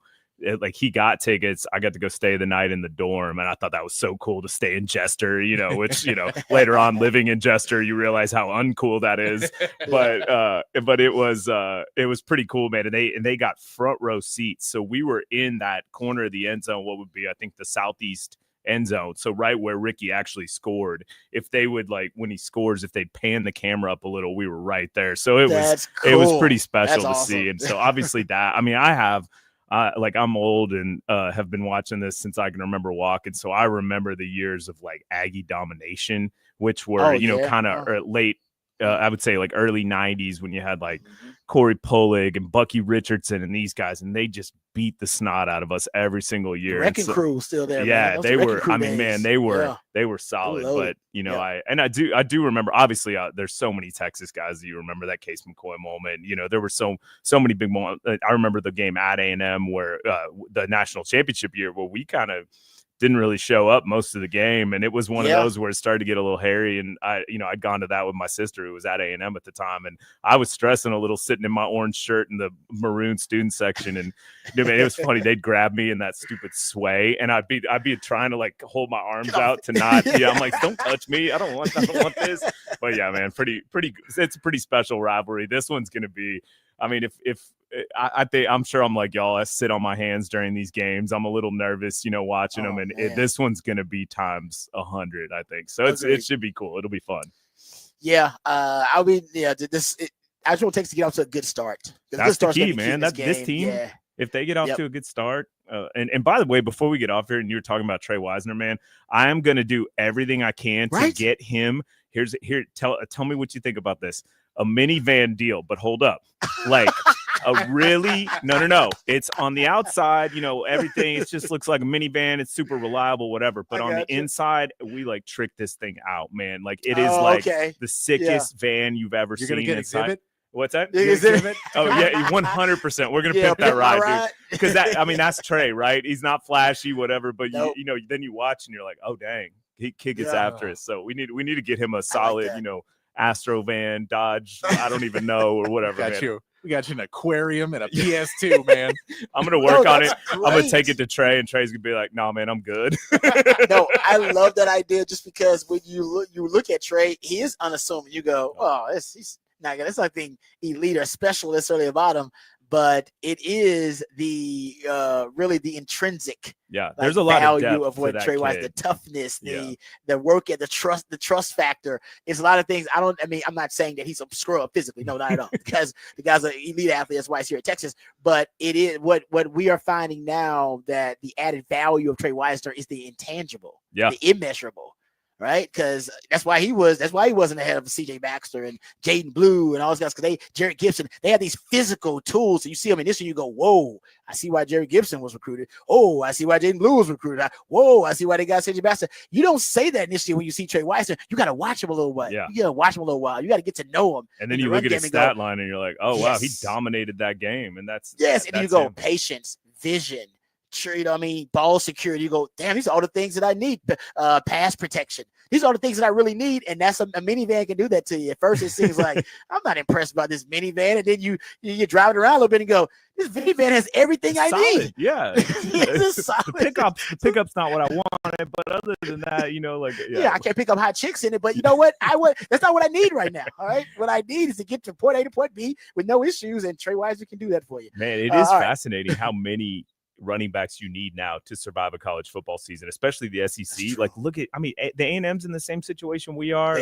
All these programs, they got like 3 guys, and I think that's going to be the future of college football. Is it's just like the NFL, right? You don't have your workhorse anymore. You got like 3 guys that are going to get after it. And crazy enough, that's coming back in the league now. The workhorse thing is coming back a little bit. That is crazy. Saquon Barkley and Derrick Henry. It's like that's like Joe Mixon has had some workload. Josh Jacobs like been doing it. Yeah, Jacobs too. So everything's full circle. It's just a cyclical thing. Football's like that, like fashion.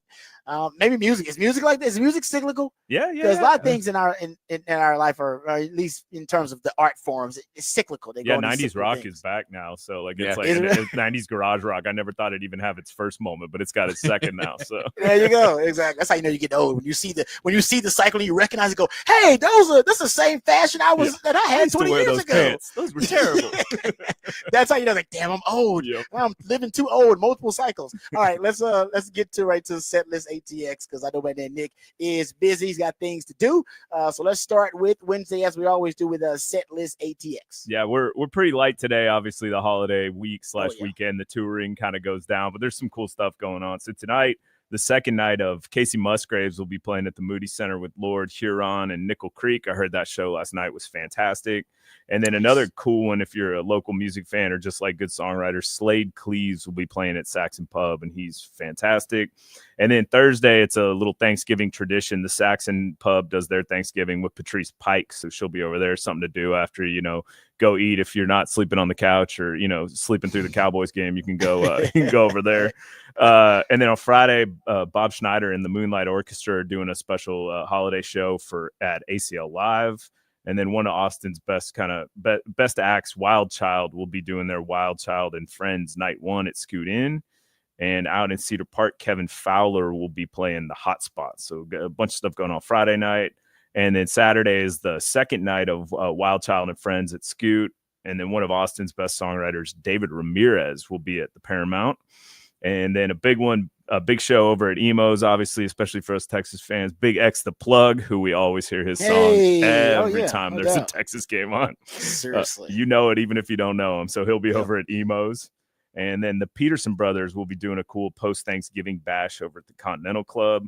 And then multi-platinum country artist Chase Rice will be out at the Hot Spot in Cedar Park on Saturday night. And then Sunday, a big-time country artist, kind of dance hall artist, Aaron Watson, will be doing a little dance hall tour at Green Hall. And then Monday, Austin legend Dale Watson will be at the Continental Club. And Tuesday, shock trap rapper Cupcake will be at Antone's, which I actually randomly DJ'd for her at a show because an artist I was working with opened and I was her DJ, and it was all my friends were there taking pictures because you'll have to Google Cupcake, and she raps about things that you can't talk about on the radio. It makes it ain't Cupcake rap then. No, it makes like Cardi B and Nicki Minaj look like G-rated. Like it is like, and so I'm up there DJing, and my friends are just having the time of their life. And I wasn't really like, for her, she's just needed somebody to trigger tracks on stage, so I'm just fake DJing the whole time and just like hitting it and just like vibing to so the when song. You fake DJ, do you have to like are you really acting the role? Are you like you have to vibe, you have to act like you have to act like you're into it and stuff. It's pretty funny, man. Holding your headphones like I got this. Okay, yeah. My friends used to, when I did it, my friends would call me DJ Press Play because when I was in college I would like actually DJ off vinyl and turntables, and then that's hard work right there. Yeah, that's hard work. It takes a lot, but then as you get older, you're just like, this this is all a show anyway. So I would just be half, just triggering stuff, just pretending to press buttons and stuff. So I love watching DJs on stage. You're like, I know what you're doing. Because they're faking it, right? They're just they're working way too hard. You don't hear any of it. Yeah. Oh, dude, we had. What do you think that button does? What do you think that's spinning? I can't hear it, so it's not doing anything. We were out with a Warp Tour with this. I think it was called Big Chocolate. He was like the biggest DJ in the Warp Tour, and he was so funny. He was like the coolest guy, and we were on the Warp Tour, so you're there every night, so we all got to be friends. And he's on stage like rocking out. There's like 40,000 people there. He's killing it. And like he turns to us on the side of the stage and he's like, "This isn't plugged in." and like he's just like pushing stuff. He's like, "I'm not doing anything." And everybody's going crazy. Dude made like 20 grand that night too. So that is awesome. Yeah, he was. At least he's able to be self-deprecating. Oh, yeah, At least he's like, dude, it's the Warp Tour. He's like, I'm just playing the same set every night. So he was a super cool guy. That is awesome. I love that. Okay, before we let you go, Nick, a shout out to Fancy Boots. I sent this to you guys because she's listening at Texas Fancy Boots. We love Megan. She's great. She's fantastic. She was listening to our conversation and your suggestion about Trey Wisner, at least my rant that he needs a NIL deal with some type of car company, especially if Jared Gibson can get a Maserati deal. And you said you should give him a tricked out van. She found one. She actually posted it. Texas Fancy Boots found you a tricked out. I don't even know what this is. What kind of van is this? Is it a Toyota? It's a tricked out Toyota Hiace 2025 luxury edition. I have no idea. You gotta find a driver for this one though. You're so far past my minivan knowledge right now. Yeah, no, I mean, I'm just looking at the this video. Thing is amazing. Looking at the video of this right now, it's amazing. But you got to get a driver because you can't enjoy any of that from the front seat. Trey Wisner, if you run for 150 on the Aggies, we will get you a driver. Dude, he deserves a driver. Man, if he wins that game against MVP, like somebody's going to get him a driver and that sick van, and he deserves it. Yeah, exactly. Like 150 on the Aggies, you'll get a driver. Hey, no more parking tickets. Sir, circle the block. Yeah. I'll be back after practice. Dude, honestly, man, that's better than any NIL deal for a car. You get somebody, a driver who takes them around like a chauffeur. That's like the ultimate, G'd up. That's when you've made it. I agree. It's cool to have a cool car, but you got somebody driving you around. Okay, here's the question. So would you take the Quinn Ewers private jet deal or have your own driver with your own car deal? Which one is better? Because you don't use a jet. You're only going to use a jet like twice a year. And during football season, you can't use the jet because you can't really go anywhere. Maybe you can go somewhere. The private driver, oh, dude, you'll use that every day, all day. Dude, those deals are those like plane deals are like 6 round trips or something. Usually, it's not. You know what I mean? So it's not. Yeah, you have access. I would take the driver any day. I mean, every single day. Could you imagine just waking up? Somebody picks you up, takes you to work, or drops you off. You're like, hey man, I'm hungry. Well, you mind rolling me through McDonald's? You can't, dude. Just when you're hungover and you're like, oh my gosh, when you're hungover and you're like, all right, I'm gonna get in the back of my tinted windows and take me to Jack in the Box, please. This is the ultimate. You would be the most popular guy on 6th Street when everybody's got to leave and you already got your driver. You can take all the women with you. Ladies, who wants a ride home? Let's go. Man, this is the ultimate NIL deal. I really think we're onto something. It's like, everybody just be like, we need, let's call Trey, man, because he'll pick us up. And you know who should do it first? Georgia, you need this deal. Georgia, what the hell's going on? You need private drivers for all these guys. You should start it out, man. Dude, how has that not happened yet with them? I mean, some company that does like a chauffeur service in Athens for for the students, that would be oh my gosh, that's such a miss. Yeah, why don't we have it? Why isn't there a chauffeur service that has NIL deal? Because you can do this in every college town then. Dude, you know what I mean? You got the cars already. Just get the car and you get the driver and then boom. Yeah. Ooh. Luxury living. We're on. All right, we're on to something. Hey, Nick, thank you for everything. Hey, happy Thanksgiving too, brother. Y'all too. Yeah, you guys be safe. Make sure you check out the Third Longhorns, the Aggie preview, because it's great. There's a great story worked by Jay Hills talking about that Case McCoy run. It is awesome. It is really good. And you guys are gonna do the post game as well, correct? Yeah. We'll be there. We'll be there after. And I think DJ and Oak and Hills are all coming, so it'll be fun, man. Maybe AJ Williams. So all right. And how do people get to the post game? Same thing. Just go to Third Longhorn. It'll redirect you to the YouTube. It's on YouTube, Twitter, all the everything. There you go. That's why he's the man, Nick Shuley. Thanks, Nick, for everything, brother. Thank you guys. Y'all have a happy Thanksgiving. All right, that is Nick Shuley hooking us up with Setlist ATX and giving us a great idea for an NIL endorsement for Trey Wisner. Thank you, Fancy Boots. We appreciate you, Megan, as always. You are one of our favorites out there. Okay, let's get to the break. We get to the break. We'll just make it a smorgasbord next segment. We're going to talk Cowboys. We'll throw some Texans in there, and I'll give you the rest of my Aggie preview here before we end the show for this holiday season edition of the Rodcast. All of that and more right here on the Rodcast, featuring Patrick Davis. I'm Lifetime Longhorn. Rod Babers coming back on the horn.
All right, welcome back to the Rodcast. Time to get into, I'll get into a couple of things. I want to talk a little Cowboys, a little Texans, and also talk about the Aggies a little bit.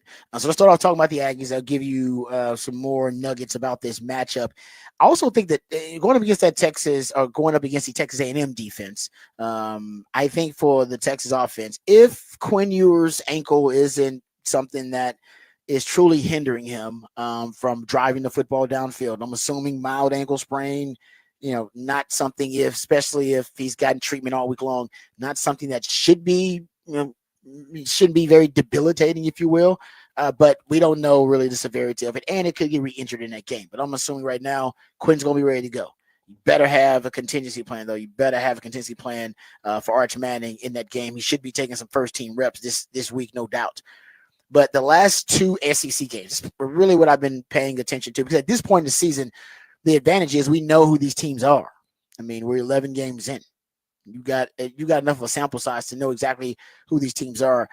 So you don't need to go back to when Conor Wigman was the starting quarterback early on in the season. No, just kind of take the sample size from the games they played lately against SEC opponents. They'll give you a real good sample of a kind of a deep sample of what this team's all about and where they're trending, unfortunately. Now, Texas, I think, is trending in a lot of areas.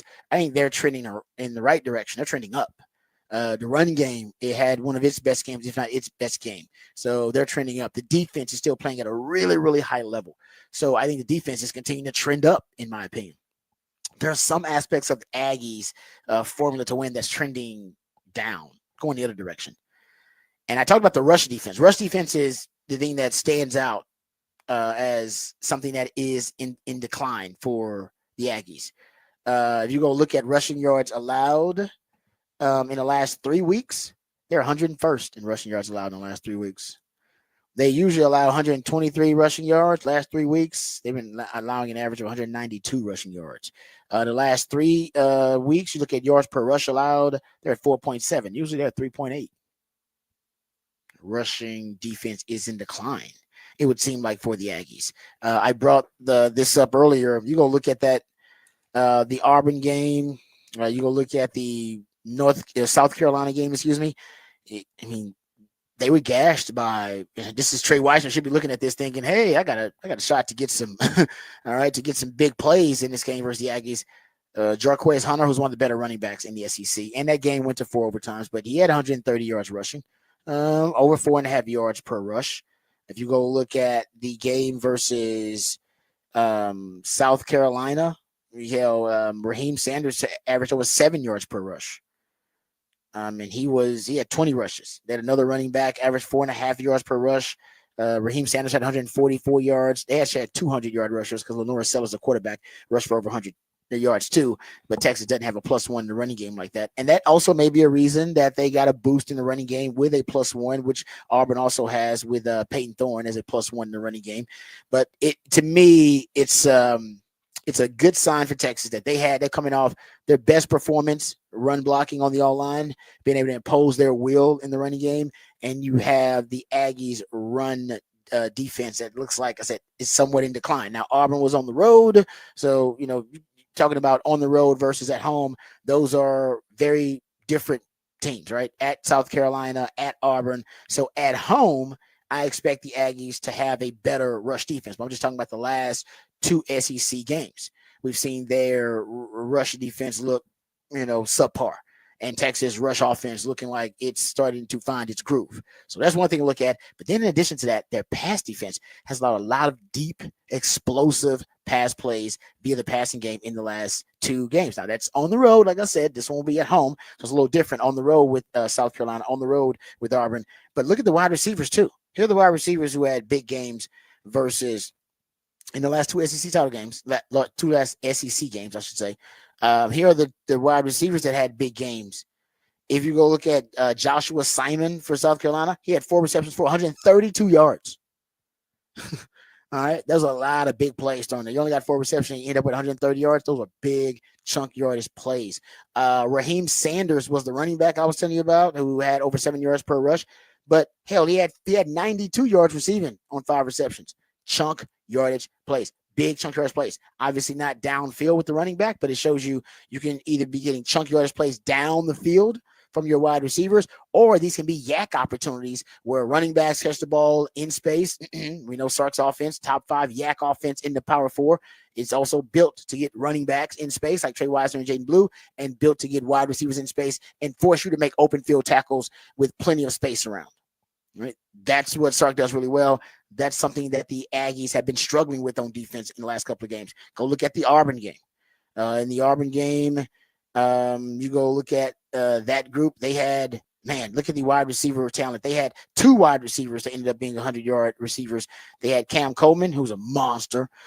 He's catch point and catch radius aggression is off the charts. So he has 7 receptions for 128 yards and 2 touchdowns. He was a beast in the red zone.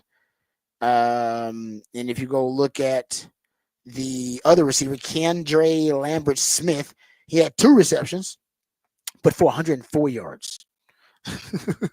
Chunk yardage plays. So either they're getting them with lots of yak yards, or they're getting them by getting over the top and getting behind the Aggie secondary. Either way, that's good for Texas. Now, Quinn's got to be able to get it there. That's important. But you go look at that South Carolina game, you go look at the deep passes. So these are passes of 20 yards or more. So the Texas A&M defense and how many passes they allowed in the last 2 SEC games, passes they allowed of 20-plus yards. Peyton Thorne was 5 of 8, and Sellers was 2 of 3 on those deep passes down the field. So 7 of 11. So you're talking about the last 2 SEC title games, two SEC games. You have allowed a over 63% completion percentage on passes of 20 yards or more down the field. 248 yards on those 11 pass attempts, and 3 touchdowns. You've allowed in the last 2 SEC games, defending passes of 20-plus yards. So you're averaging 22.5 yards per attempt allowed in the last 2 SEC title games on passes of 20-plus yards. So they're starting to, right now, starting to see some leaky coverage. I think it's the eyes from what I saw watching film on them. Their eyes are not always in a great place as defensive backs. They got really undisciplined eyes at times, and that leads to guys just getting lost in coverage behind them. That can happen. And some of these other guys have been scramble drills or them extending the play. We saw Quinn extend the play. That probably won't happen in this game because I don't know how mobile Quinn's going to be. But they are susceptible to the deep ball. And they seem like they've been more susceptible to the deep ball lately than they were earlier in the year. Like you go look at the LSU game. LSU didn't do them like that. And so maybe it's something about being at home as opposed to being on the road. So maybe at home, like I said, when you get a team like this, Sark's early teams were like this too, right? They didn't play their best football on the road. They played their best football at home. And then as the team now has started to mature, now Sark hasn't lost a true road game since when? Oklahoma State? So when you start to mature as a good team, this is Mike Elko's first year. First year, they're an immature team, inconsistent, got an inexperienced quarterback. So you get comfort at home, you get erratic, inconsistent play on the road. So I expect them to be better at home is my point. But just looking at it, this is what the defense has been struggling with in the last couple of games. So their rush defense in decline, pass defense has been susceptible to big plays as of late.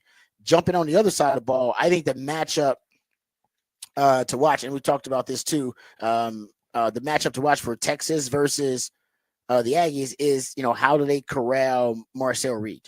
Like, that's really the question.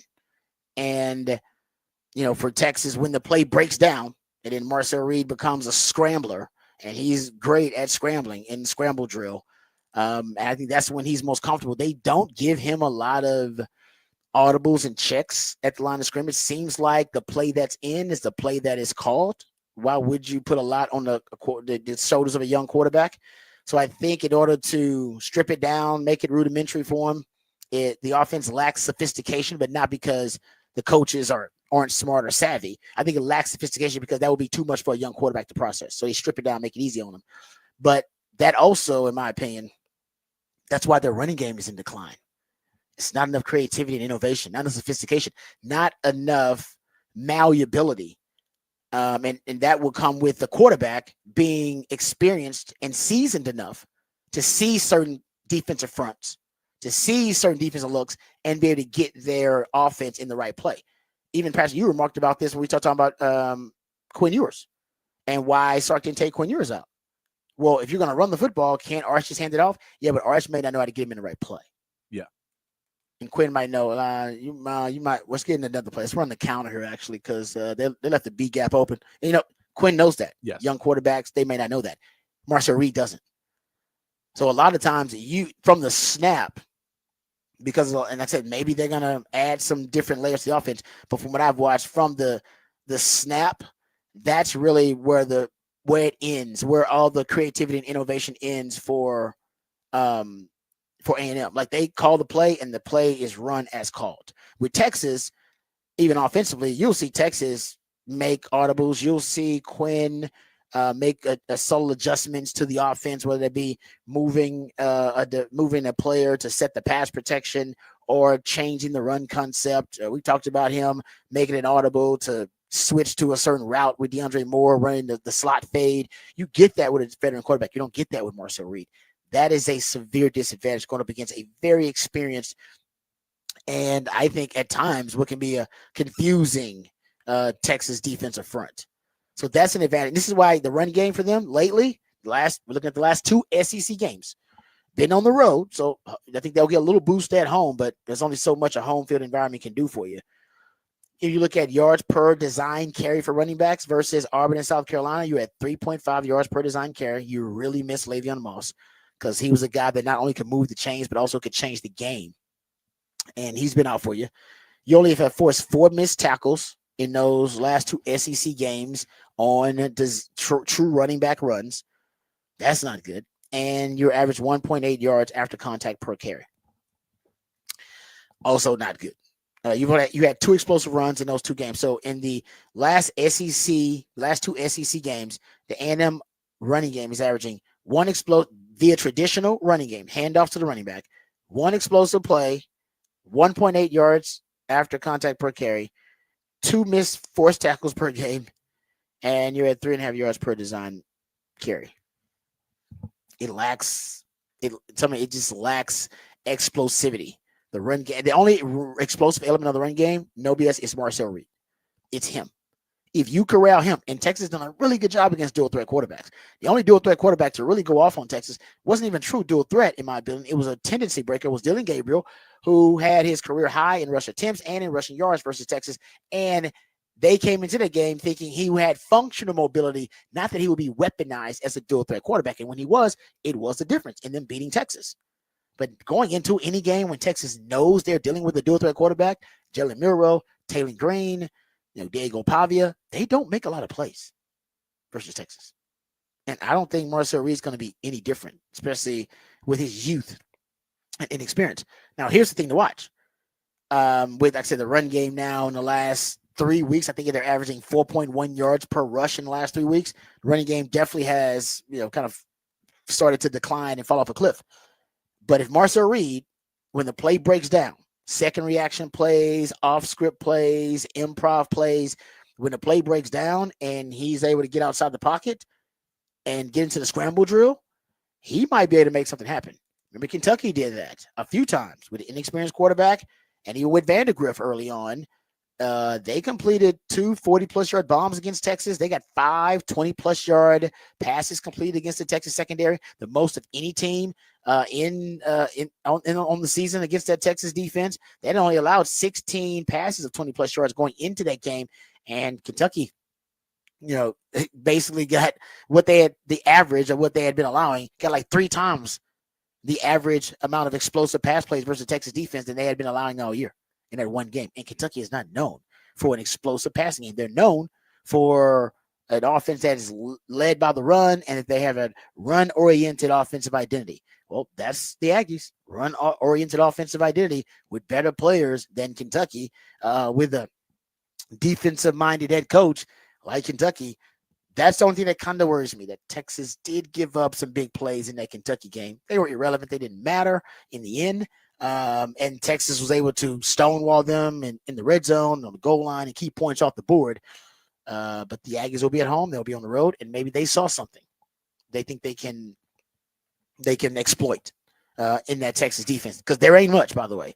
I was shocked that Kentucky was able to do it so successfully.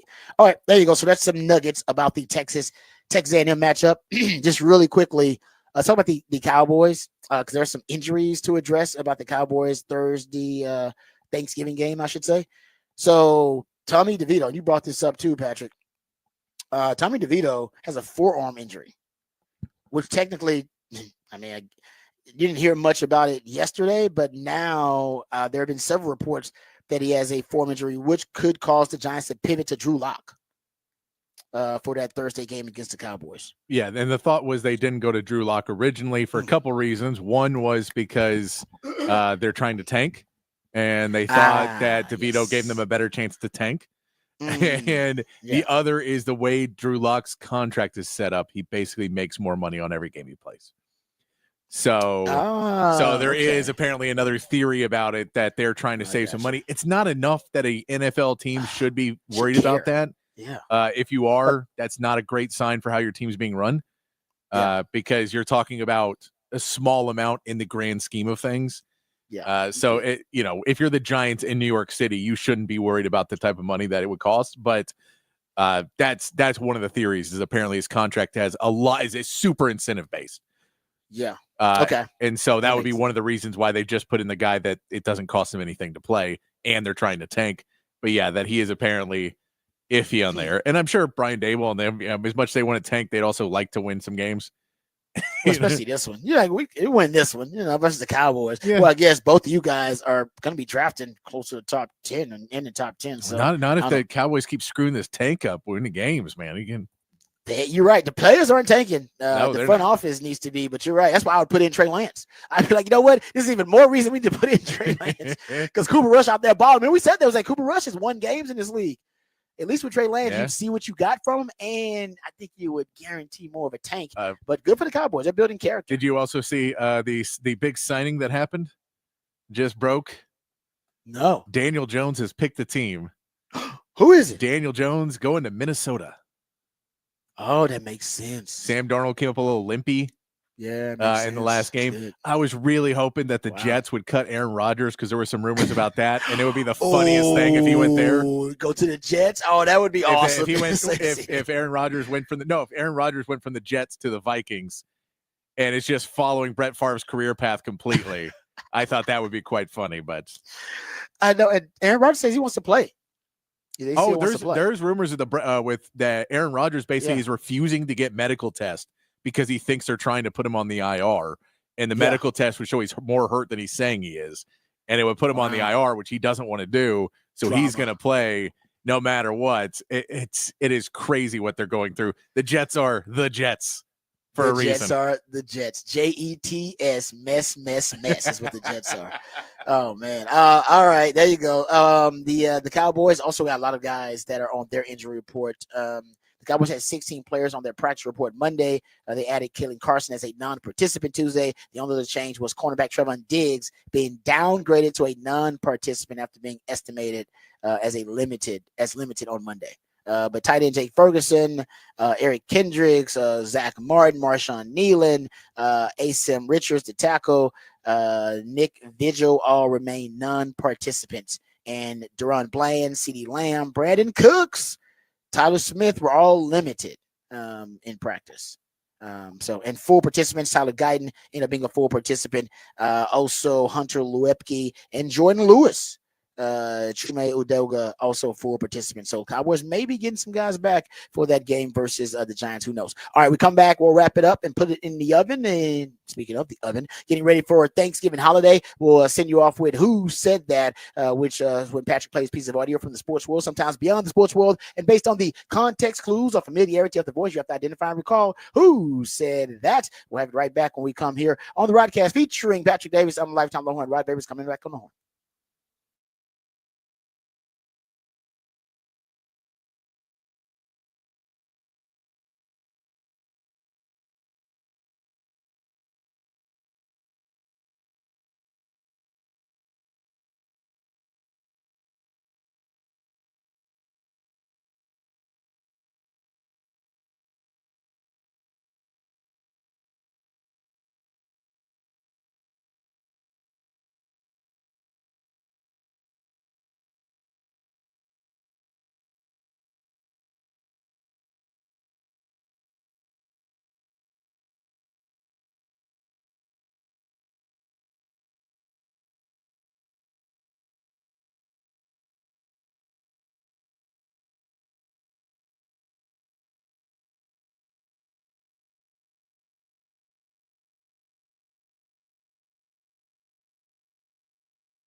Welcome back to the Rodcast. Oh, I kind of like that jam. They get you hype. That's one of those pre-game hype songs, man. Yeah, it's a cult song like after they're big, like after their prime, so not as many people know it.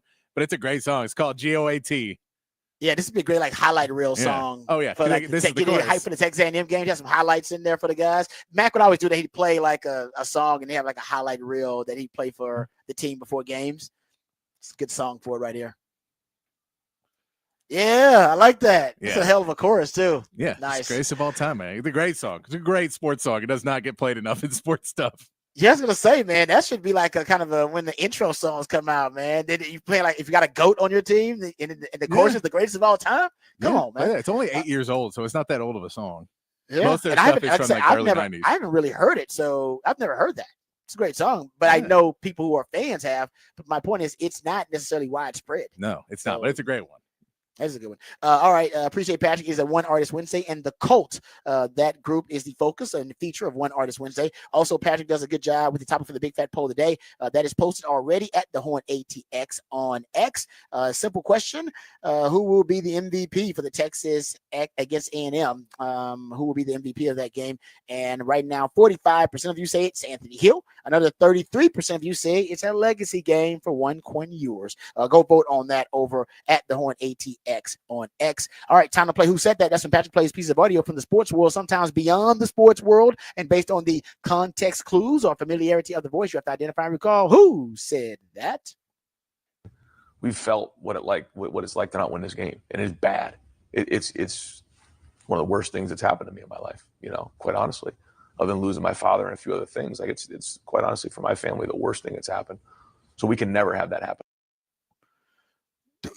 That is Ryan Day, who's comparing his losses to Michigan as some of the worst things ever happened in his life, and then brings up the death of his father. Yeah, no, it's up there. It's up there. Death of my father, couple other things, losing to Michigan. Wow. I guess you don't need to question whether he cares or not. I think he cares. Lord. I think he cares. The man is comparing losing to Michigan to the death of his father. I'm hoping the man beats Michigan. If he don't beat Michigan this year at home, when this is the worst Michigan team we've seen in since pre-Harbaugh, that's gonna be a problem. Go Blue. The